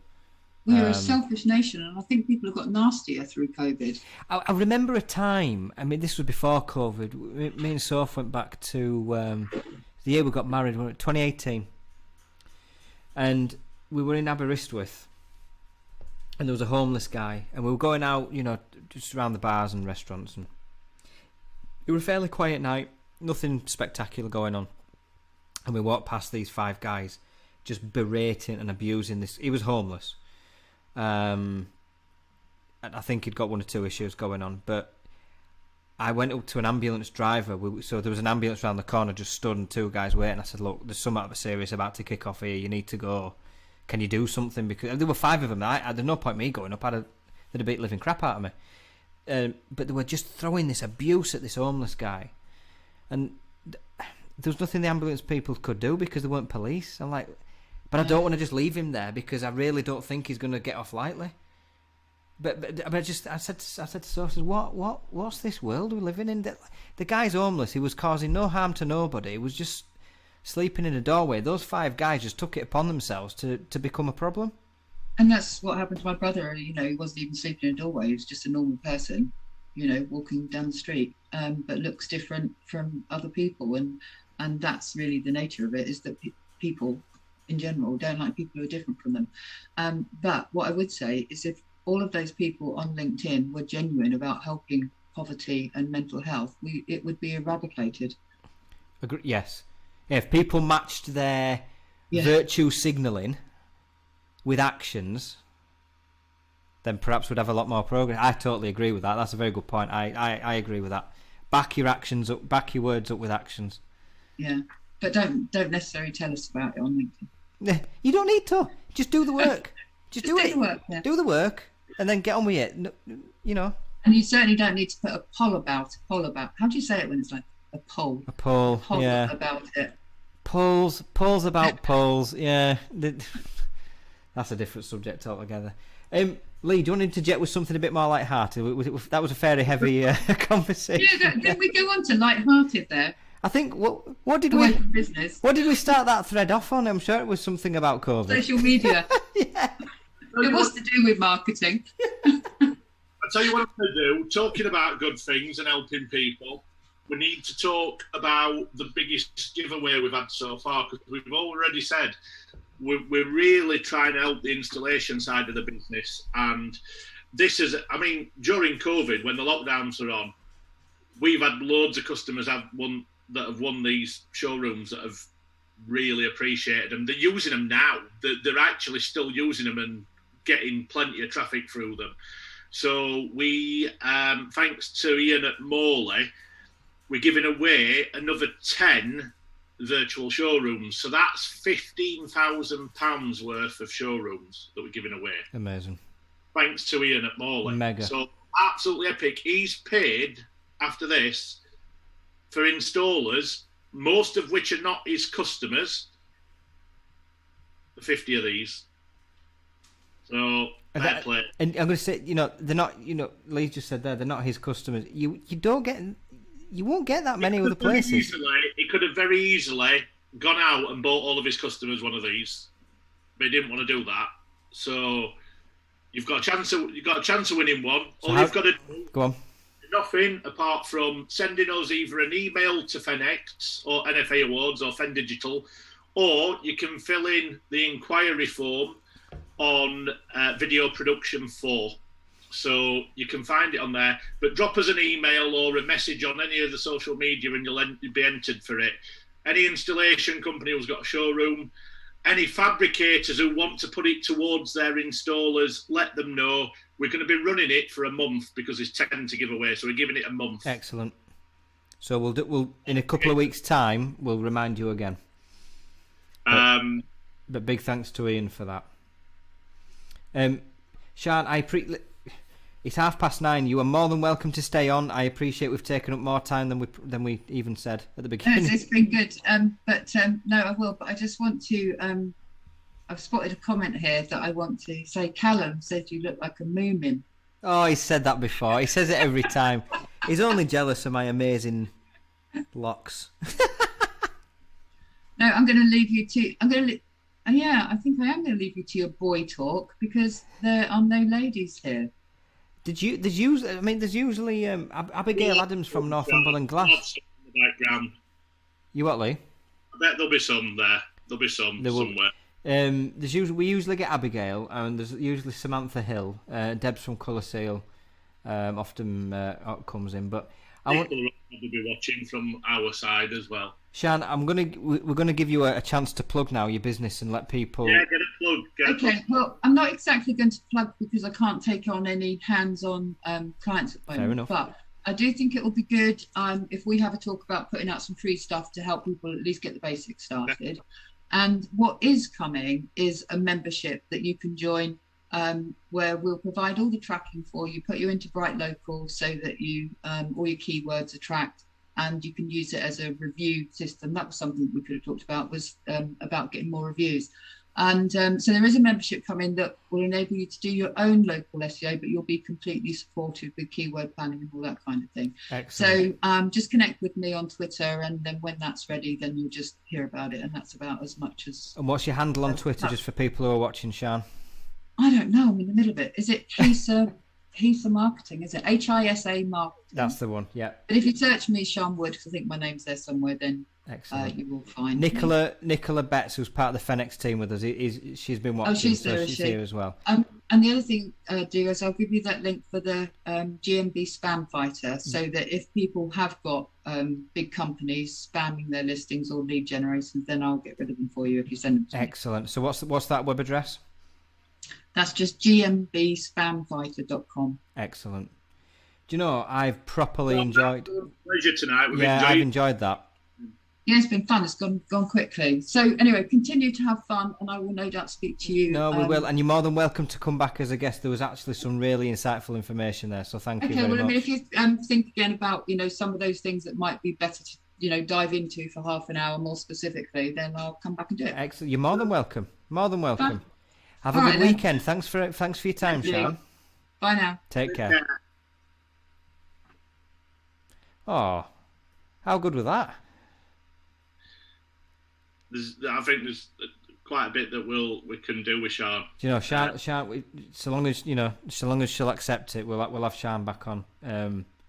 Some of the information she was giving there at the beginning, the technical knowledge about how rankings work, there's some very specific information there. Which if you're a business and you're looking at improving your SEO, go back to the beginning of this stream when it's over, and watch that first half an hour, because there was some mega info in that, Lee. Oh yeah, definitely. She knows her stuff. We'll have a chat to her outside of this, and obviously, hopefully. Yeah, no, I enjoyed that. Me and Sian speak on social media anyway, and we have for a little while. But she's an absolute knowledge bank on there. Absolutely fantastic. I loved having her on. We've got some more, quite a few comments we've gone through. So. Oh, Kev says the NFAs were mentioned in a topic on a base forum that I moderate on. It's the NFAs discussion on the Brit Awards, and someone said they would rather go to the NFAs. Hey, I'll take that, Lee. Tell you what, if they ever came to the NFAs, they'll not want to go anywhere else, because it is a cracking night. It is a very, very good night. Party.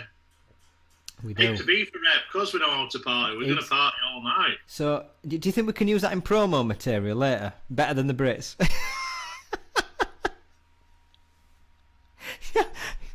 I'm using that, Lee. I'm going to take Kev's comment there, and we're using that. Better than, you know, I'd rather go to the Brits. That is a right tagline.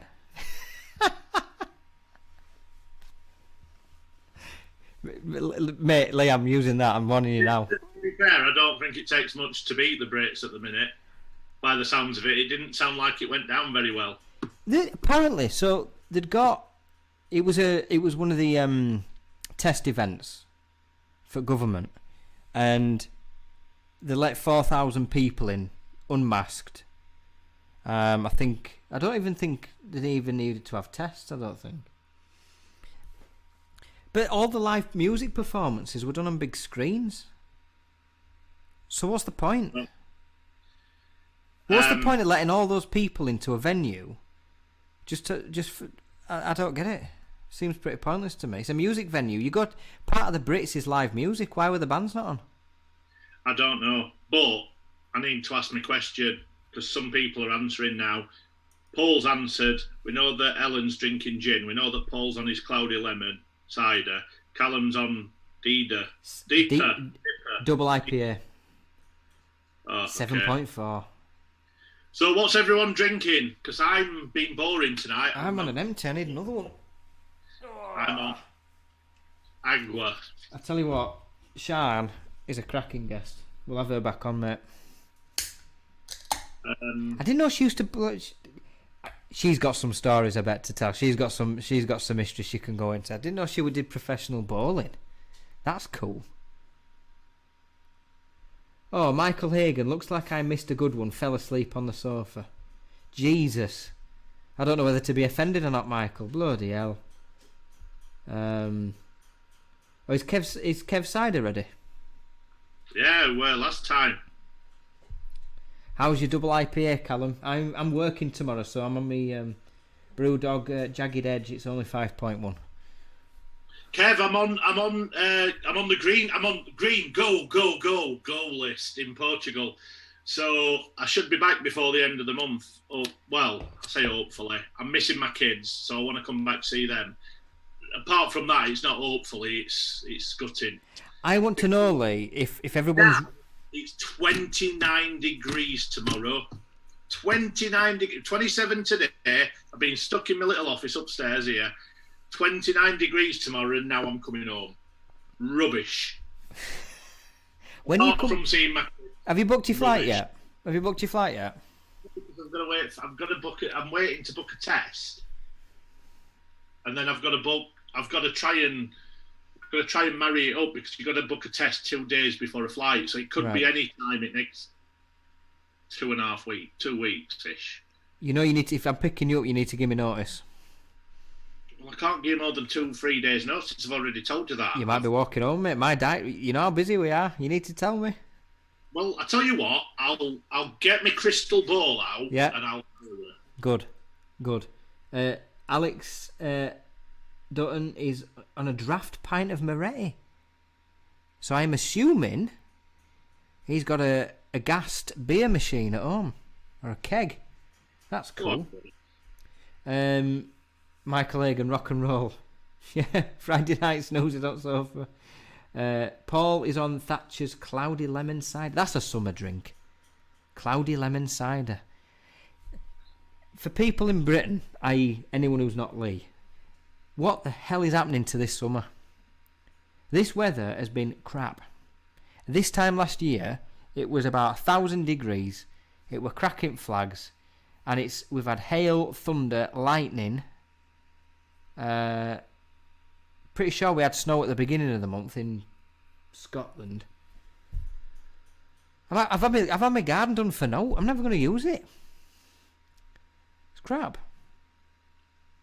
Anyway, I'm considering I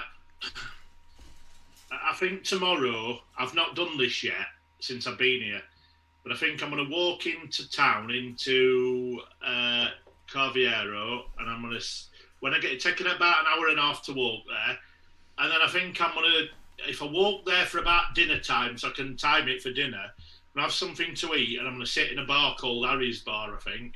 I'm going to have some cider. Oh, you're out on Raz? I might do. Unless I wake up and I'm not in the mood for it, I'm going to have, like I said, it's an hour and a half walk. Hey, you're always in the mood to come out, man. You can sit outside, they do a bit of food, I'll have some food and I'll have a few ciders sat in the sun. Lee's off on razzmatazz. And I think, depending on how much I have to drink, if I'm not drunk, I'll walk back. If I am, I'll get a taxi. Get a taxi. We'll see. Don't have me worrying. Callum's saying, I didn't know what deeper stood for. Now I do and I regret it. Yeah. Yeah, D is literally just double IPA. Cloudy thick. £1.79.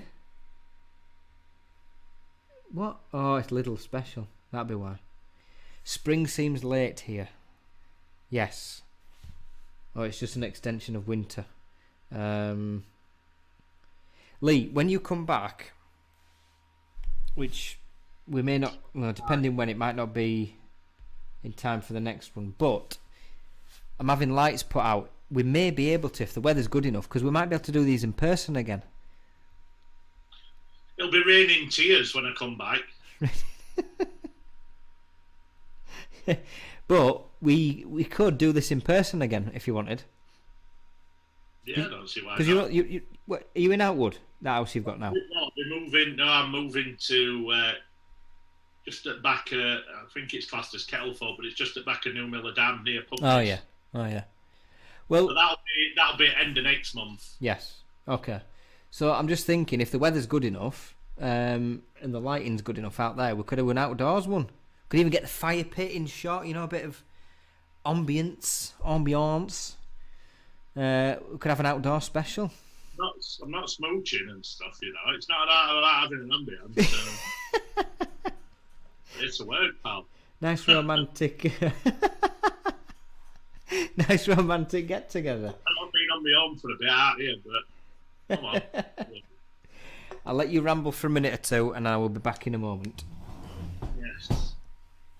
So yes, hopefully, I should be back before the end of the month, and not looking forward to it. I've got to be honest. I've heard the weather's not great.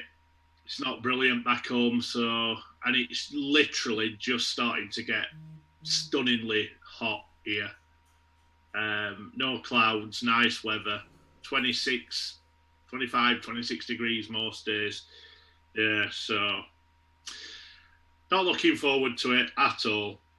Oh, I tell you what, we are going to talk about non-work stuff, and I think just banged my arm on the table. I think we're going to talk about. It's been brought up a couple of times over the last few weeks. We're going to talk about cryptocurrency. Me and Jason's had his first dabble in it, so we're going to talk about that when he gets back. Had a couple of comments as well. Raining money and fenestration at the moment. Glass business is too busy to be healthy, says Mark. And Paul, just talked myself into a rather large JD fire that my daughter bought me for my 21st. Very good. But when Jason comes back, I've got a story to tell you about the crypto, right? And all I can say is, if you ever want a good run, because I bought some and they were doing really well, do not tell Jason, because he is the kiss of death. He is the absolute kiss of death. As soon as I told him and he bought some, it was like the big market crash. So I'll let Jason explain when he comes back on that one. So I'm not telling him any more of any of my tips. Anyone? Before he comes back, I know there's a couple on here. Who's got some cryptocurrency then? I've just been telling people about your kiss of death. Absolute nightmare. Oh mate, it's not good, is it? Callum, Elon has ruined Bitcoin to bolster Dogecoin. Too right. I've got a bit of Dodge. Dogecoin. I'm glad you're saying it properly. I had to come. I had to. Dogcoin. It's not Dogecoin. It's got an E in it, man. Dogcoin. The glass business is too busy to be healthy. What's Mark saying?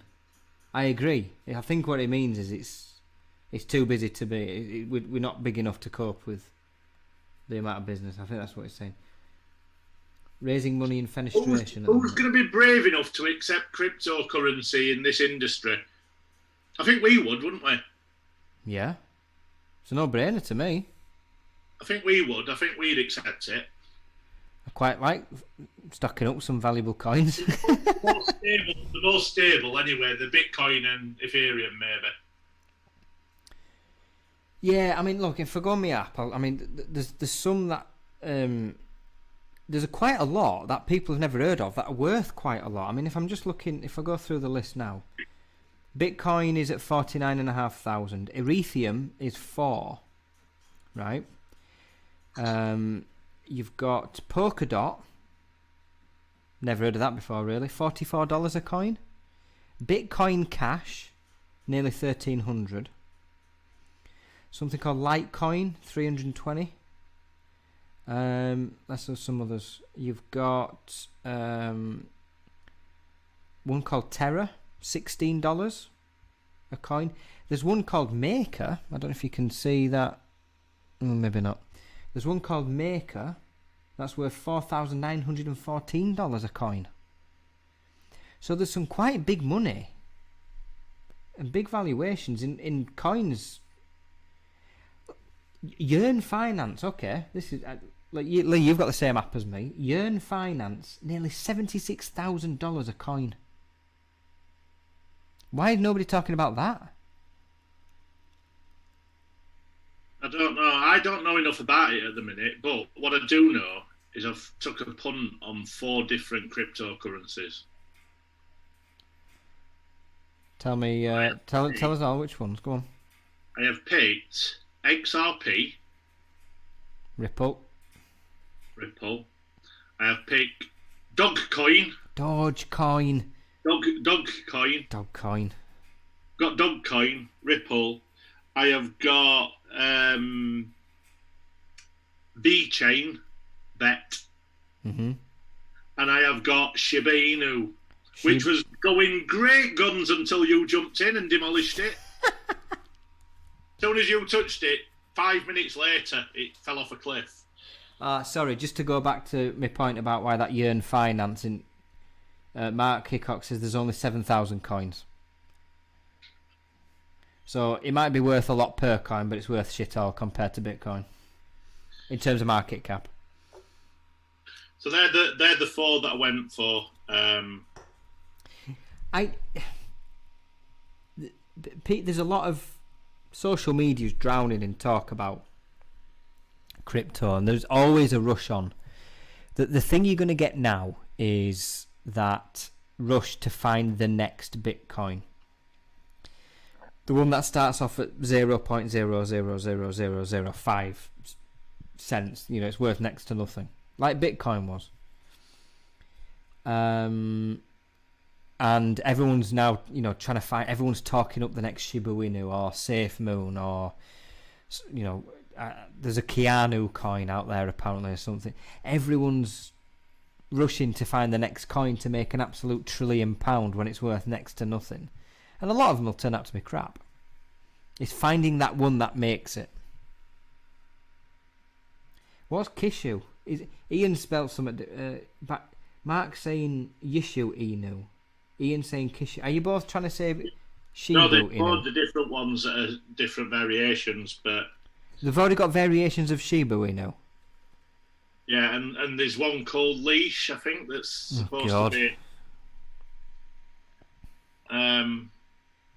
But Shiba Inu is worth at the moment 0.0000019 cents. But if you buy 1 million coins,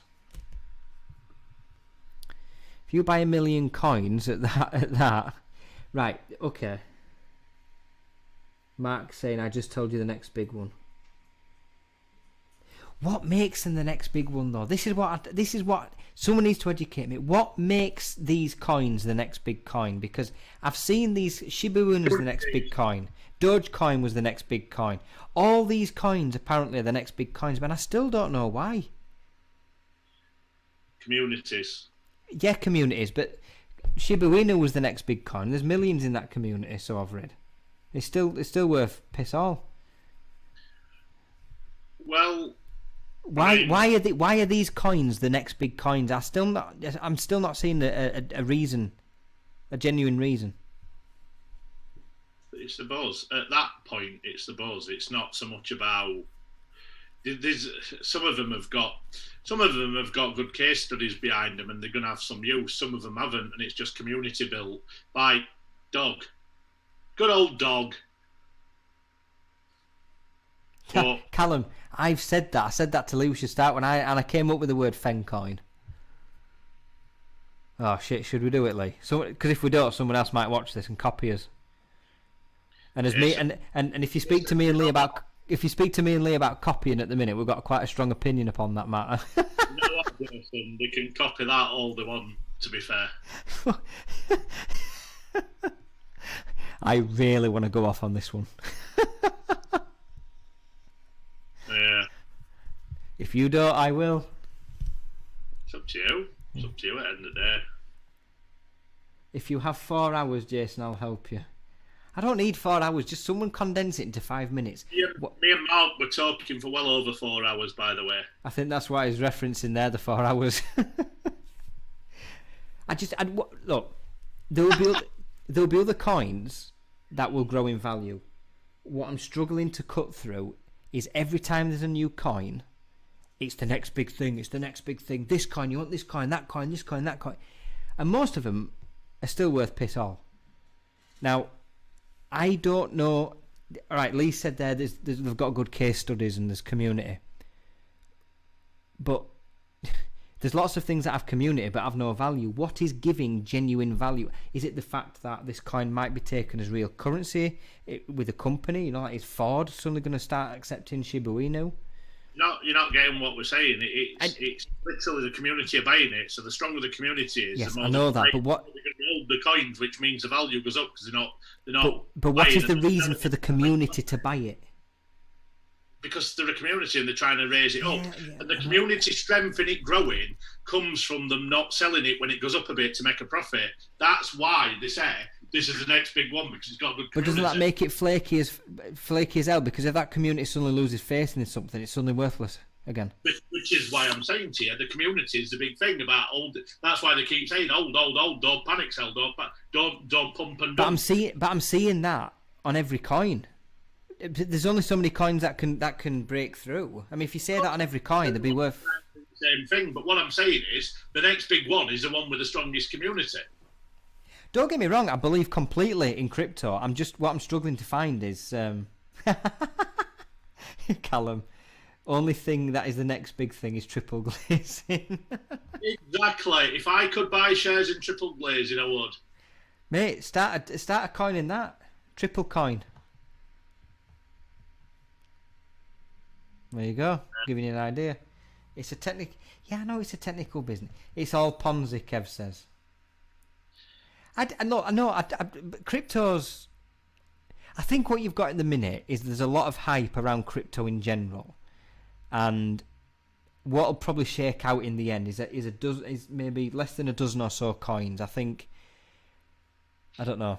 I think something will come and take over Bitcoin. I think Bitcoin's the MySpace of crypto, me personally, for my limited knowledge of the fact. But I do feel like there's going to be coins in the future that overtake Bitcoin. Bitcoin will become MySpace and just generally, be put into the background.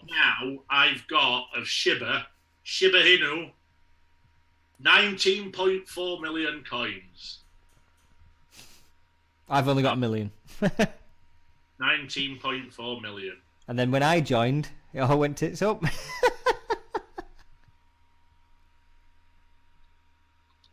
So I can't believe it. I'm not telling you anything ever again. He told me about Doge and that went down. He told me about Shibu and I got some of that and that went down. It's not good, is it? Doja's going back up though. Is it? Elon's plugging it like mad, saying he's going to is helping develop it, and then you've got Shiba. Although that guy who owns Ethereum gave it all away, he gave it to the COVID appeal for India, and it's done some good publicity, and they reckon that might raise Shiba Inu's price long term. Doge is worth 0.53 of a dollar at the minute. It's gone down again. That's because you're talking about it again. The high today was 0.57 of a dollar. It was 0.5 a minute ago until you started talking about it. It's still 0.5. No, 0.55. It's 0.53. I don't know. I want to talk about copying, Lee. Yeah. I want to talk about copying. Do you remember when we were talking about augmented reality like moons ago? Well, we've been talking about it for a long time.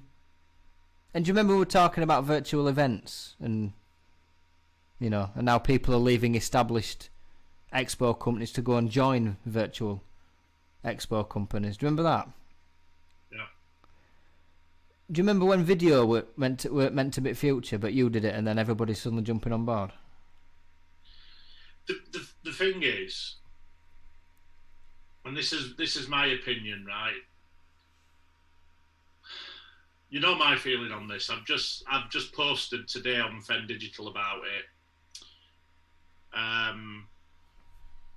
People will always copy.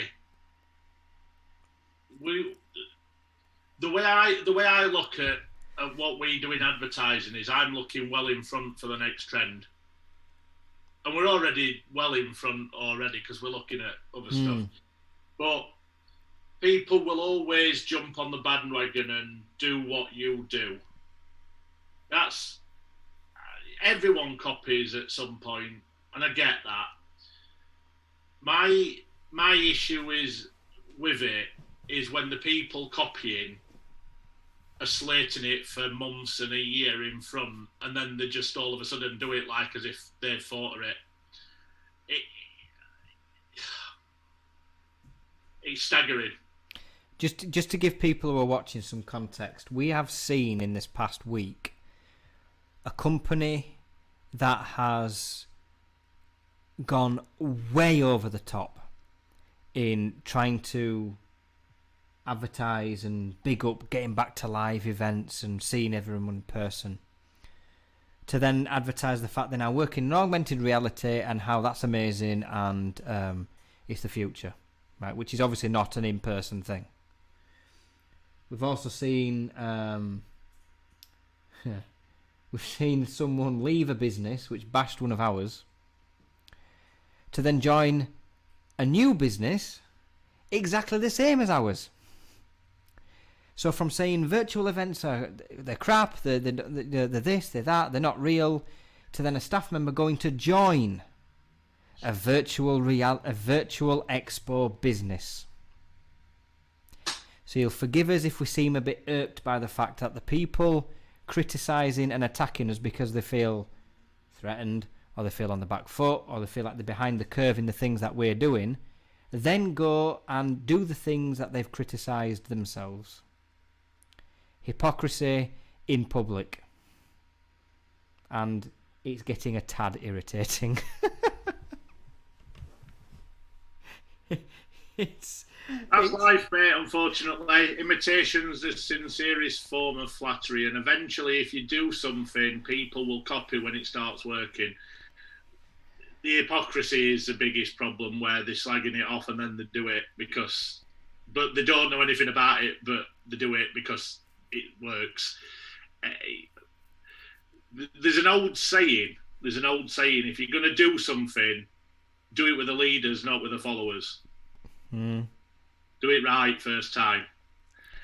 I remember the shit you got, Lee, from video. Industry don't need video. What's video? What? Video's no good. And a decade ago, maybe even longer, this is when me and Lee were first started to work together, and we both agreed. 11. Video was the absolute cornerstone of what everything was going to be about.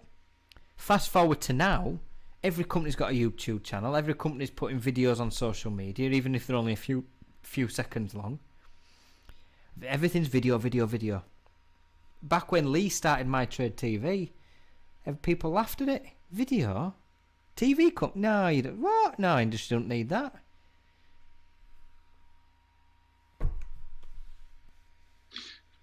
They've got a while to catch up with my next ideas, though. It's just always 10 steps ahead, pal. Always 10 steps. It's just, and I know some companies, and there's one or two companies, I won't mention names because they're not here, but I have had chats about copying in the past with other companies, and there's a few in this sector who are genuine leaders, who have, you know, new ideas, new innovations that are genuinely new. And then within months, there's copycat versions, or there's a tax on the certain product, and it's just, I don't know, petty. It's petty, but it's always going to be like that. I just find the hypocrisy of it. It's laughable in some ways. It's irritating in others. I suppose if they're attacking you, it means you're doing the right thing, doesn't it, Lee? People will always follow me. People will always copy. Lee's holding himself back here. I could tell he was. No, I mean, listen. You know what I think about hypocrisy. If you're going to do it, don't slag it off and then do it. It just makes them look silly. But people will always. If you've got a good idea, people will imitate it, no matter what business you're in. Whether that's industrial, whether it's advertising and marketing, whether it's any business. A good idea will be imitated by people. That happens. It's more so in this industry by certain people who just copy everything because they haven't got any ideas. But the thing is, it's only hypocrisy. It's just that's this is the way forward, and then going to do exactly what we've been doing. It's just it's a mockery, but. But welcome to the space. Just do it right, because if you do it wrong, people won't want to do it. And so do it right. That's all I'm saying. And do you know what? I'll reiterate this, and this is to people who we know and who we don't know yet. Me and Lee are quite easygoing, open people, and there's a few platforms we've got between us, and we are still more than happy to work with anybody and everybody. You know, as Lee said, welcome to the space, because this is where the future is. Lee, do you follow a guy called is his, how do you pronounce it? Vaynerchuk? Is that what his name is? Do you know what I mean? No. Oh, I'm gonna have to work his name out. He put a video post up the other day, and I retweeted it. I'm sure that's his name, Guy Vaynerchuk. But he was talking about digital. And he says Vayner. Is that his name? Vaynerchuk. VaynerMedia. Gary Vaynerchuk, that's it. Not Guy, Gary. He basically put on a video on Twitter about digital being the world. It is the world, and he says it's not because whether we think it's right or wrong. He says because it's the generations growing up, you know, millennials, Gen Z, and everything afterwards. That is the world. That is the world. They are growing up in that world. There is no other. The world that we live in now is outgoing. It's transitioning. The things that even I'm used to. I know, Lee, you're older than me, but the things I'm used to are not. They're dying. The stuff that's coming through now in your 16, 18-year-olds, 20-year-olds.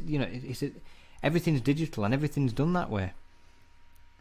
And there was another video. It says the biggest mistake you can make is not listening to your kids, even if they're wrong. Sometimes they're going to be right eventually, all the time, because they're growing up in the world you're going to occupy, except you're going to be on the periphery of it. They're going to be at the centre of it. Gary V, yes, Gary V. But Vaynerchuk, I think, is for. I didn't mean Gary V. But yeah, I follow him. I think he's quite insightful on the old digital front, anyway. Yeah. I mean, listen. It is what it is. People are going to follow people. They're just gonna. The imitation is. But it's not just the following, Lee. It's there's some blatant lies out there as well. I tweeted some earlier on today, and it got a bit of attention from people. I tweeted about the fact that some of the stats and spin chucked out by this industry is laughable.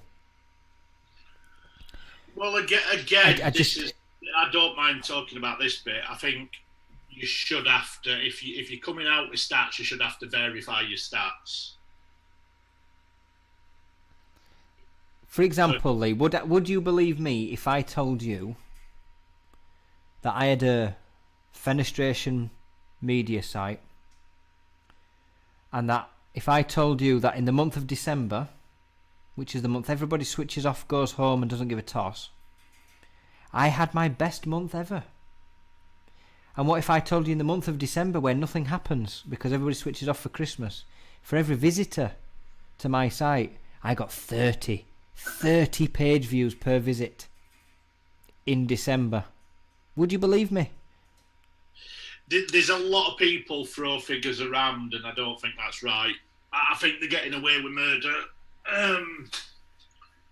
But again, that's a deeper conversation that we really can't be doing here today. Well, we can, but I think most people can see it for what it is. There's just people going around making up stats to support outrageous claims. It's wrong. I had a chat with someone earlier, Lee, and it's not just in the marketing side. Kev. I've got to go back to what Kev said a minute ago. Listen to your kids. That really has potential for madness. Yeah, I don't mean when they're 12 years old. I meant when they're a bit older and a bit more experienced. Correct. If I listened to my little man George, I'd be selling marbles for marble run. Well, this industry, I mean, you can see it in the marketing, and the thing is, some of it's laughable. What was it? I saw something the other day. I forget what it was. Anyway, I just looked at it and thought, what is that? But it's also happening in the raw materials. I had a chat with someone earlier on today, and he was explaining the ins and outs of the surcharges going on at manufacturing level, and he was explaining stuff to me, and it's quite clear there's some horrific price increases being implemented when they don't need to be, and there's just spin and lies about what things are costing, and just spin blinding people who don't really understand the supply chain above them and taking advantage. It's rife across the board, and I'm sick to the back teeth of it. And not simply because, we go around working as hard as we do. I mean, I publish my stats on DGB. It's a very, very detailed breakdown of my site stats. So, if an advertiser wants to potentially advertise on the site, they can go and see, yes, they get the page views, the visitors, the unique visitors, but I can tell them whether they're male or female, what device they viewed it from, what country they're living in. It's a huge data set, really detailed. And I go to some other sites in the same niche of our sector in the media side, and I go onto the stats page, and I'm just looking, thinking, this is just not true. That's not even close. I mean, bear in mind, just to go back to what I was just telling Lee, some of the best sites in the world, like the BBC website, for example, well-established global media site, millions of people go on it every day and every week. You're looking at an average page view per visit of maybe 4 to 6. So, how do I quantify the idea that on a fenestration site, which is a very niche topic, where you don't always get a big news flow, am I meant to believe that in a single visit in the month of December, one person for every visit is going to trawl through 30 pages each time? Well, some of the stats that are being thrown out would mean I mean, bearing in mind when I had my trade, we had at peak 20 staff, and it was a full-time job driving traffic to a website. Literally a full-time job to one site, and we had a team of people dedicated to specifically, because we're a niche market and there's only X amount of people who are interested in what we do. It took every effort we had to get it to a point, after years of constant digital work, pure digital work, nothing else, that if some of these stats are correct, they're blowing me out of the water after a couple of months' work on something that's not a primary subject for them. With all due respect, I know my job. It's impossible. If it is possible and they can prove it, then I'll step aside right now today, and I'll give up because I'm doing something seriously wrong. It's just not possible. It's just, Let's not look. I could skirt around it. No, let's not, because no, I'm look. The people that will never work with us, we're not going to lose them anyway. So I'm not worried about being bold and brash about this subject. There is pure lies being told in the marketing of stats and data and figures and spin. There are pure lies being put out there. It's obvious. No one, even if you go on Amazon for Christmas, you will not go on 30 pages on a single visit. You won't. Yet, you've got companies who are just allowed to just go out there and publish nonsense and get away with it. How is that fair? Yet you've got mugs like me and Lee who are too honest probably for his own good, who will do things the right way, publish his stats, publish information. This is the thing, and this is why, apart from being the people we are, the people doing this are not. Digital isn't their work. They're coming into a market because they've got to. What they don't realise is that you can only lie for so you can only be dishonest for so long, because people do. It's not like your old school media where you can hide. You will get found out. You can't hide. It's worth remembering, and me and Lee have got this. Just for anybody who's watching and wants to disagree with this point, or you want to challenge us on our accusations. On 30 pages because he's tied to because he wants to save 25 pence.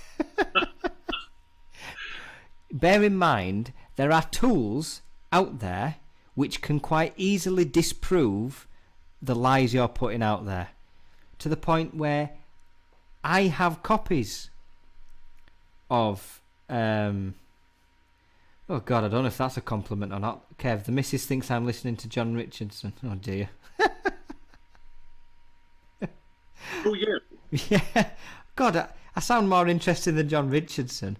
Yeah, there are tools out there, online tools, for example, to test a website's traffic. So if somebody's overdoing it, you can find out. It's easily disproved. So remember that if you are going to come out with disinformation and lies and falsehoods, in this lovely digital world we live in, it is very simple to disprove you. Callum, there are lots of tools out there, I'd agree.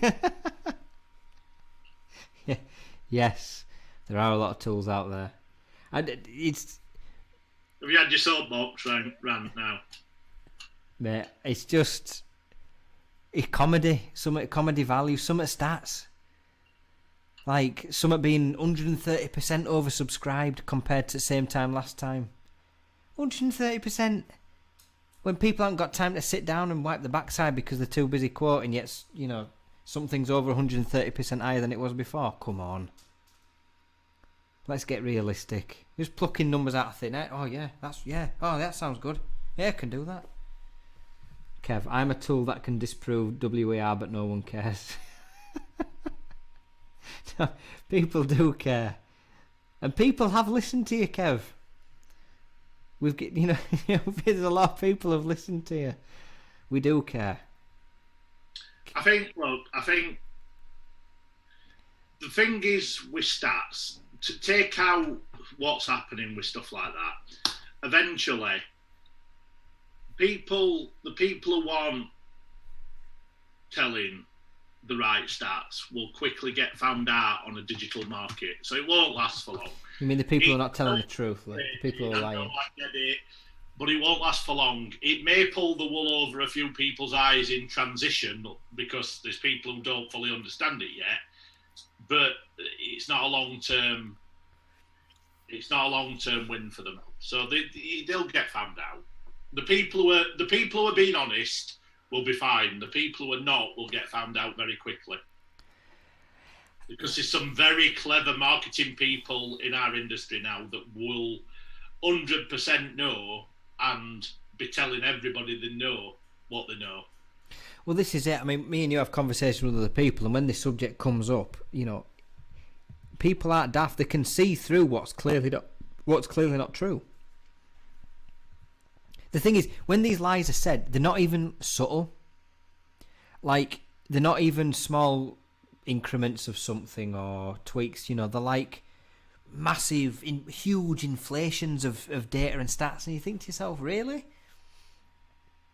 And it's just so obvious to see through. And then some of us competitors that are the better ones in the digital market, because that's a secondary option to them, are actually not doing that. They're not the ones shouting about it. And that's the interesting thing. They're not where they probably want to be in comparison to things like some of the stuff that we're doing, but they're doing well as a secondary, but they're not the ones overinflating. No. Suggest this is happening, and you But can tell. But then again, they're probably smart enough to know not to do that. But they could make a big deal about it being a good, as a secondary product for them, which it is. It's something that is worth shouting about. But the industry should be look. All right, think of it this way. I could, Lee, go out there and publish my stats and times everything by 10, and it would never be brought up. Because the industry's just either ignorant of it, or they just don't care. Or I could go out there and say my site gets 300,000 page views a month. Bear in mind, this is a very specific blog about a very specific subject. I could go out there and purely lie through my teeth and inflate everything by 10, and I could get away with it. Don't mean it's right, but I could get away with it. And I won't get questioned it. And that's what's happening now. And that's why people can do it. They can overinflate things. They could overinflate visitor numbers, website starts, sales, percentages on margins, whatever. They could just add stuff, and they get away with it because people just accept whatever's been put in front of them. And you know what? We'll probably get absolutely slated for bringing this up within certain circles, but they're not the circles we're in anyway, so we're not going to lose out, and they have no intention of being friendly towards us anyway, so I'm not bothered about that anyway. So I'm not fussed. Michael's, what's he saying? Unfortunately, as we have found out during this pandemic, a lot of people believe what they read on the website. Yeah, that's true. Callum, so are you suggesting there's a lot of bull in fenestration in general? I'm not suggesting it, Callum. I'm telling you. So, Kev, you discussed earlier on keyboard warriors and their crap. People believe what they want to, similar to what Michael's saying about people reading what they say on a website. Anyway, now you've had your soapbox rant, let's get to something more fun. I warned you I would bring it up. I know. It's a matter of principle, mate. I work too hard. All of us work too hard just to be then let other people just waft around telling lies and getting advantages from it. Well, it's what it is, mate. It's it won't. People on the digital stat side, you can't get away with.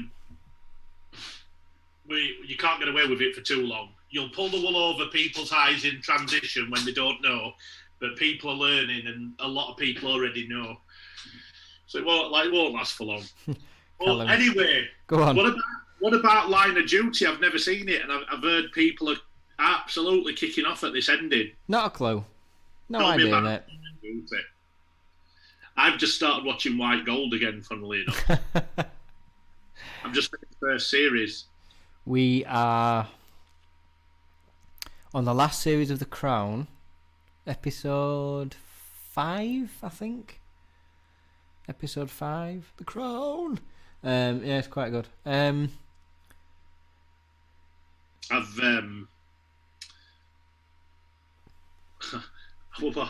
watching.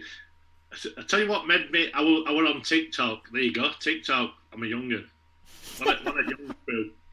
We're on TikTok, and it were a clipper when they're phoning up to what they call him who used to own it, Cashier, and then he lost it, didn't he? And he set up Were Windows, W Windows. Oh. Were Windows. And they were making calls to him, taking Mickey. Is that Were Windows? I saw that on TikTok, yeah. So I started watching it. Again because I thought, that's brilliant. And then I saw someone on Twitter today called W Windows. It was something like, I can't remember the full name, but I just burst out laughing. What did you say? No, I don't want Were Windows. I want the doors.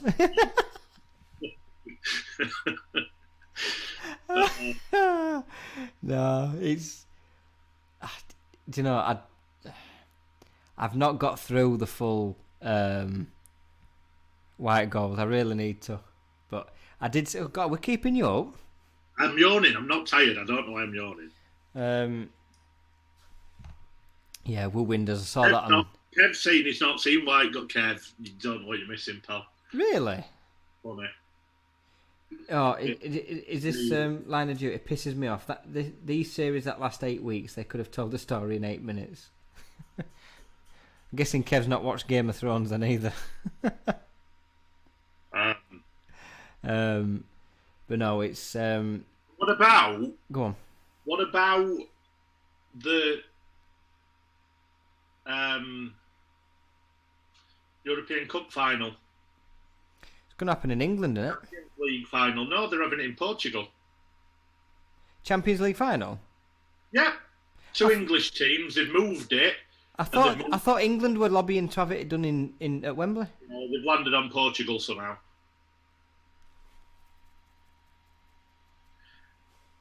I was talking to someone today, local, and said it's not gone down very well. Are they having fans in the stadium? Yeah, they reckon it's going to cause all sorts of problems. They've just got, obviously, they're just on the moon that they've got tourism back. And they're saying this could, people travelling, because they come from all over the world to watch that. And apparently the Indian variant is the one that's taking over in other countries as well. So they're not very impressed. I suppose you've got to understand it, mate. I mean, look, if you're a football fan, obviously, Portugal's a good venue. But if you're a local, are you going to want tens of thousands of people just congregating? Where are they having it? Porto? I don't know, but it might be an excuse for me to try and wangle another week or two, because I think it's at the beginning of June. Maybe I should just stop out another couple of weeks. Maybe. Well, when have you got to move out your other house? Officially, I've got till end of next month, but I get the keys for the new house on the 21st of this month. Right. Okay. Would you want to do an outdoor one once you come home? If weather's all right. Yeah, definitely. Back to in person. Because we did a few, didn't we? Middle of year last year, then it got bad again. Then we had to stop it. Not be far away, will it? So, but no, it's. I don't know. I don't know whether I'm looking forward to. I'm looking forward to coming back because I'm missing my kids. But I think I'll be gutted when I get back. I can assure you the weather is shit. Since we're here, I'd never even dream of coming home. I wouldn't come home. Look, the weather's been crap. Like we've not had. We've not had a proper run of decent weather yet. It's rained every day for weeks. We had a biblical thunderstorm here. I mean, I don't know if anybody else got it watching, but was it last night before? Insane lightning, thunder, hail.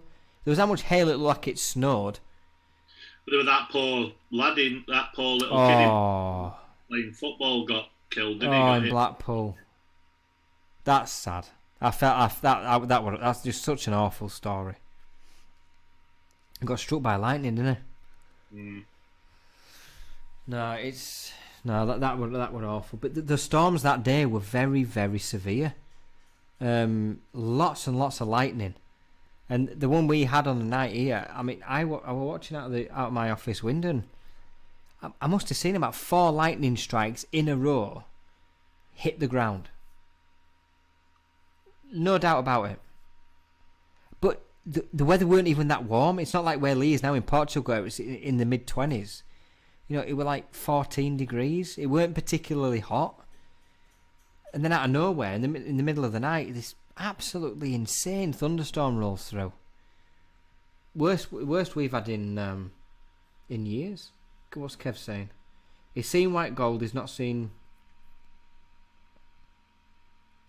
Oh, hold on. What's he saying? Is he saying he's seen white gold but not Game of Thrones? I don't know. FIFA wanted big money and guarantees against isolation for the FIFA staff in London. Yeah, I'm just looking, and I thought it were a lot higher odds of getting struck by lightning, but I'm just reading something here, and it said, compared to the Mega Millions, 302,575,350 to 1 of winning, getting struck by lightning, according to the National Weather Service, a person has a 1 in 15,300 chance of getting struck by lightning in their lifetime. Bloody hell. I was always told being struck by lightning was like 1 in millions. I thought it were. That's why I looked, but it says over an 8-year span, you've got a 1 in 15,300 chance. That's bizarre. That's quite low. I don't like that. I don't like that. But no, it's a horrible story for a young lad. Can't even imagine what his family are going through. Horrible. It's no, but yeah, the weather that day, mate, it were off. It were really severe. Yeah, some of the storms were really nasty. I was watching it on Facebook. People were filming it back in Sheffield and what have you. It was nasty. So what's your plan for the weekend, my old China? Then I think we'll probably. It's 10:30. Shall we leave it? Yeah. What's everyone else doing this weekend? Like I said, I'm going for a walk, and I'm going to go. Hopefully, as long as my mood doesn't change, I'm going to go to the pub. He's off on Raz. He's lad. I'm working tomorrow. I'm in office tomorrow. That makes a change. I've got 3. Try and get something done for once. Do you know what? I actually preferred it when the showrooms were shut. You got interrupted less. It's worse now. Honestly, you get interrupted. You can't do your work. We had.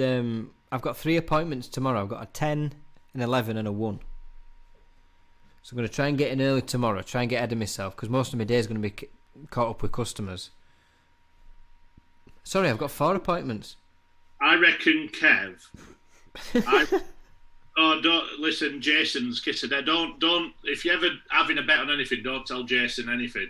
Kiss to death, like it's like Grim Reaper walking around over here with this big hood. MotoGP this weekend. Mark says. What were I going to say now? I was just about to say something. 1 hour shows. Kev's talking about 1 hour shows. Before we wrap everything up, I bet you anything Kev liked Columbo. Columbo was the king of 1 hour programmes. I don't know. Columbo. I don't know. Did he used to have Just have a lolly in his mouth. That's Kojak. Oh yeah. Fuck's sake. Columbo's the one with wonky eye, and he always makes them think he's really dumb, and then he always catches them. He's fooling them into false sense of security. They all think he's daft. Right. Good old Columbo. Kev's saying garden, work, garden, beer, bet on a horse, sleep, golf, garden. There's not enough beer in that, Kev. You've only put one beer in there. There's 3 gardens and only 1 beer. What horse, Kevin? Any tips? Yeah. In fact, Yes. don't. If you want to win, don't tell us, because Jason will definitely put a curse on it.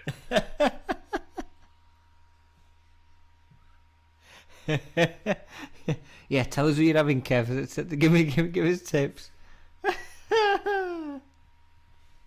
Tell you what, when we have winners event and we get back to racing, I'm not telling. I'm hiding from you when I put a bet on. Don't follow me around. Just to give people an update, so we have actually got plans in place. We just can't press the button because we're not convinced of the timings, and I think today's news about the Indian variant and Boris's heavy hint that he's going to have to delay further reopening is proof that we can't come out with any definitive dates yet, because as we're seeing now, nothing's certain, is it, Lee? We can't come out and say, right, we're going to do this on this date and then have to cancel it again 3 weeks later. Because and let's be clear, if this next phase in June doesn't happen, which the government's clearly now hinting that it won't happen, your big events are going to be off. You know, for your big events to happen, that's when June the 21st phase has to happen. That doesn't happen, the big stuff doesn't happen. So there's, I don't think it would be wise of us to come out with a specific date yet until we're absolutely clear as to what we can do and when. It's too up in the air still. What do you think? Yeah, we've just got to be patient, haven't we? But I told you Kev would like Columbo. No, Columbo, great story, cigar. No tips. Bet like a lady choosing him. Okay. He just picks an horse name. All right. That's what I do. There'll be plenty Kev, of beer. Don't be drinking my cider, pal. Save some. Don't drink it all. Do you know what, I'm mate? looking forward to your cider. I tell you what we could do. I mean, if anybody wanted to come be a guest with us, I mean, if we're going to do these in person, Kev, if you want to be asked to come up to Wakefield, book a hotel, you can be a guest on one of these podcasts with us. Now we could do it in person now, so you're more than welcome. Leon will come round. Definitely, 100%. Yeah, he's only in Barnsley. But what I'm thinking is, leave the next when we can. Garden will be finished.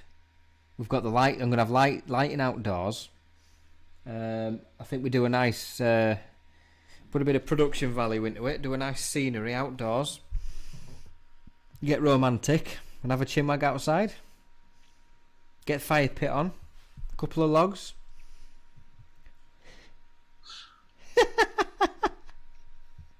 Unbelievable, Jeff. Well, look, I think we said we were going to keep it a bit shorter tonight, so we've been doing 4 and 5 Oh, hours. Kev's in. He says he'll bring some round. Banging. All right, cool. Yes, let's wrap it up there because it's 10:30. Oh, Kev's up for it. Okay, fair enough. Kev, Kev, you're more welcome. I'll drop you details, pal. I'll just need to figure out when Lee's coming home. It may not be in time for next one. It might be next one after that. But I bet Ducky and Mark could come up as well. For one of them. Everybody's...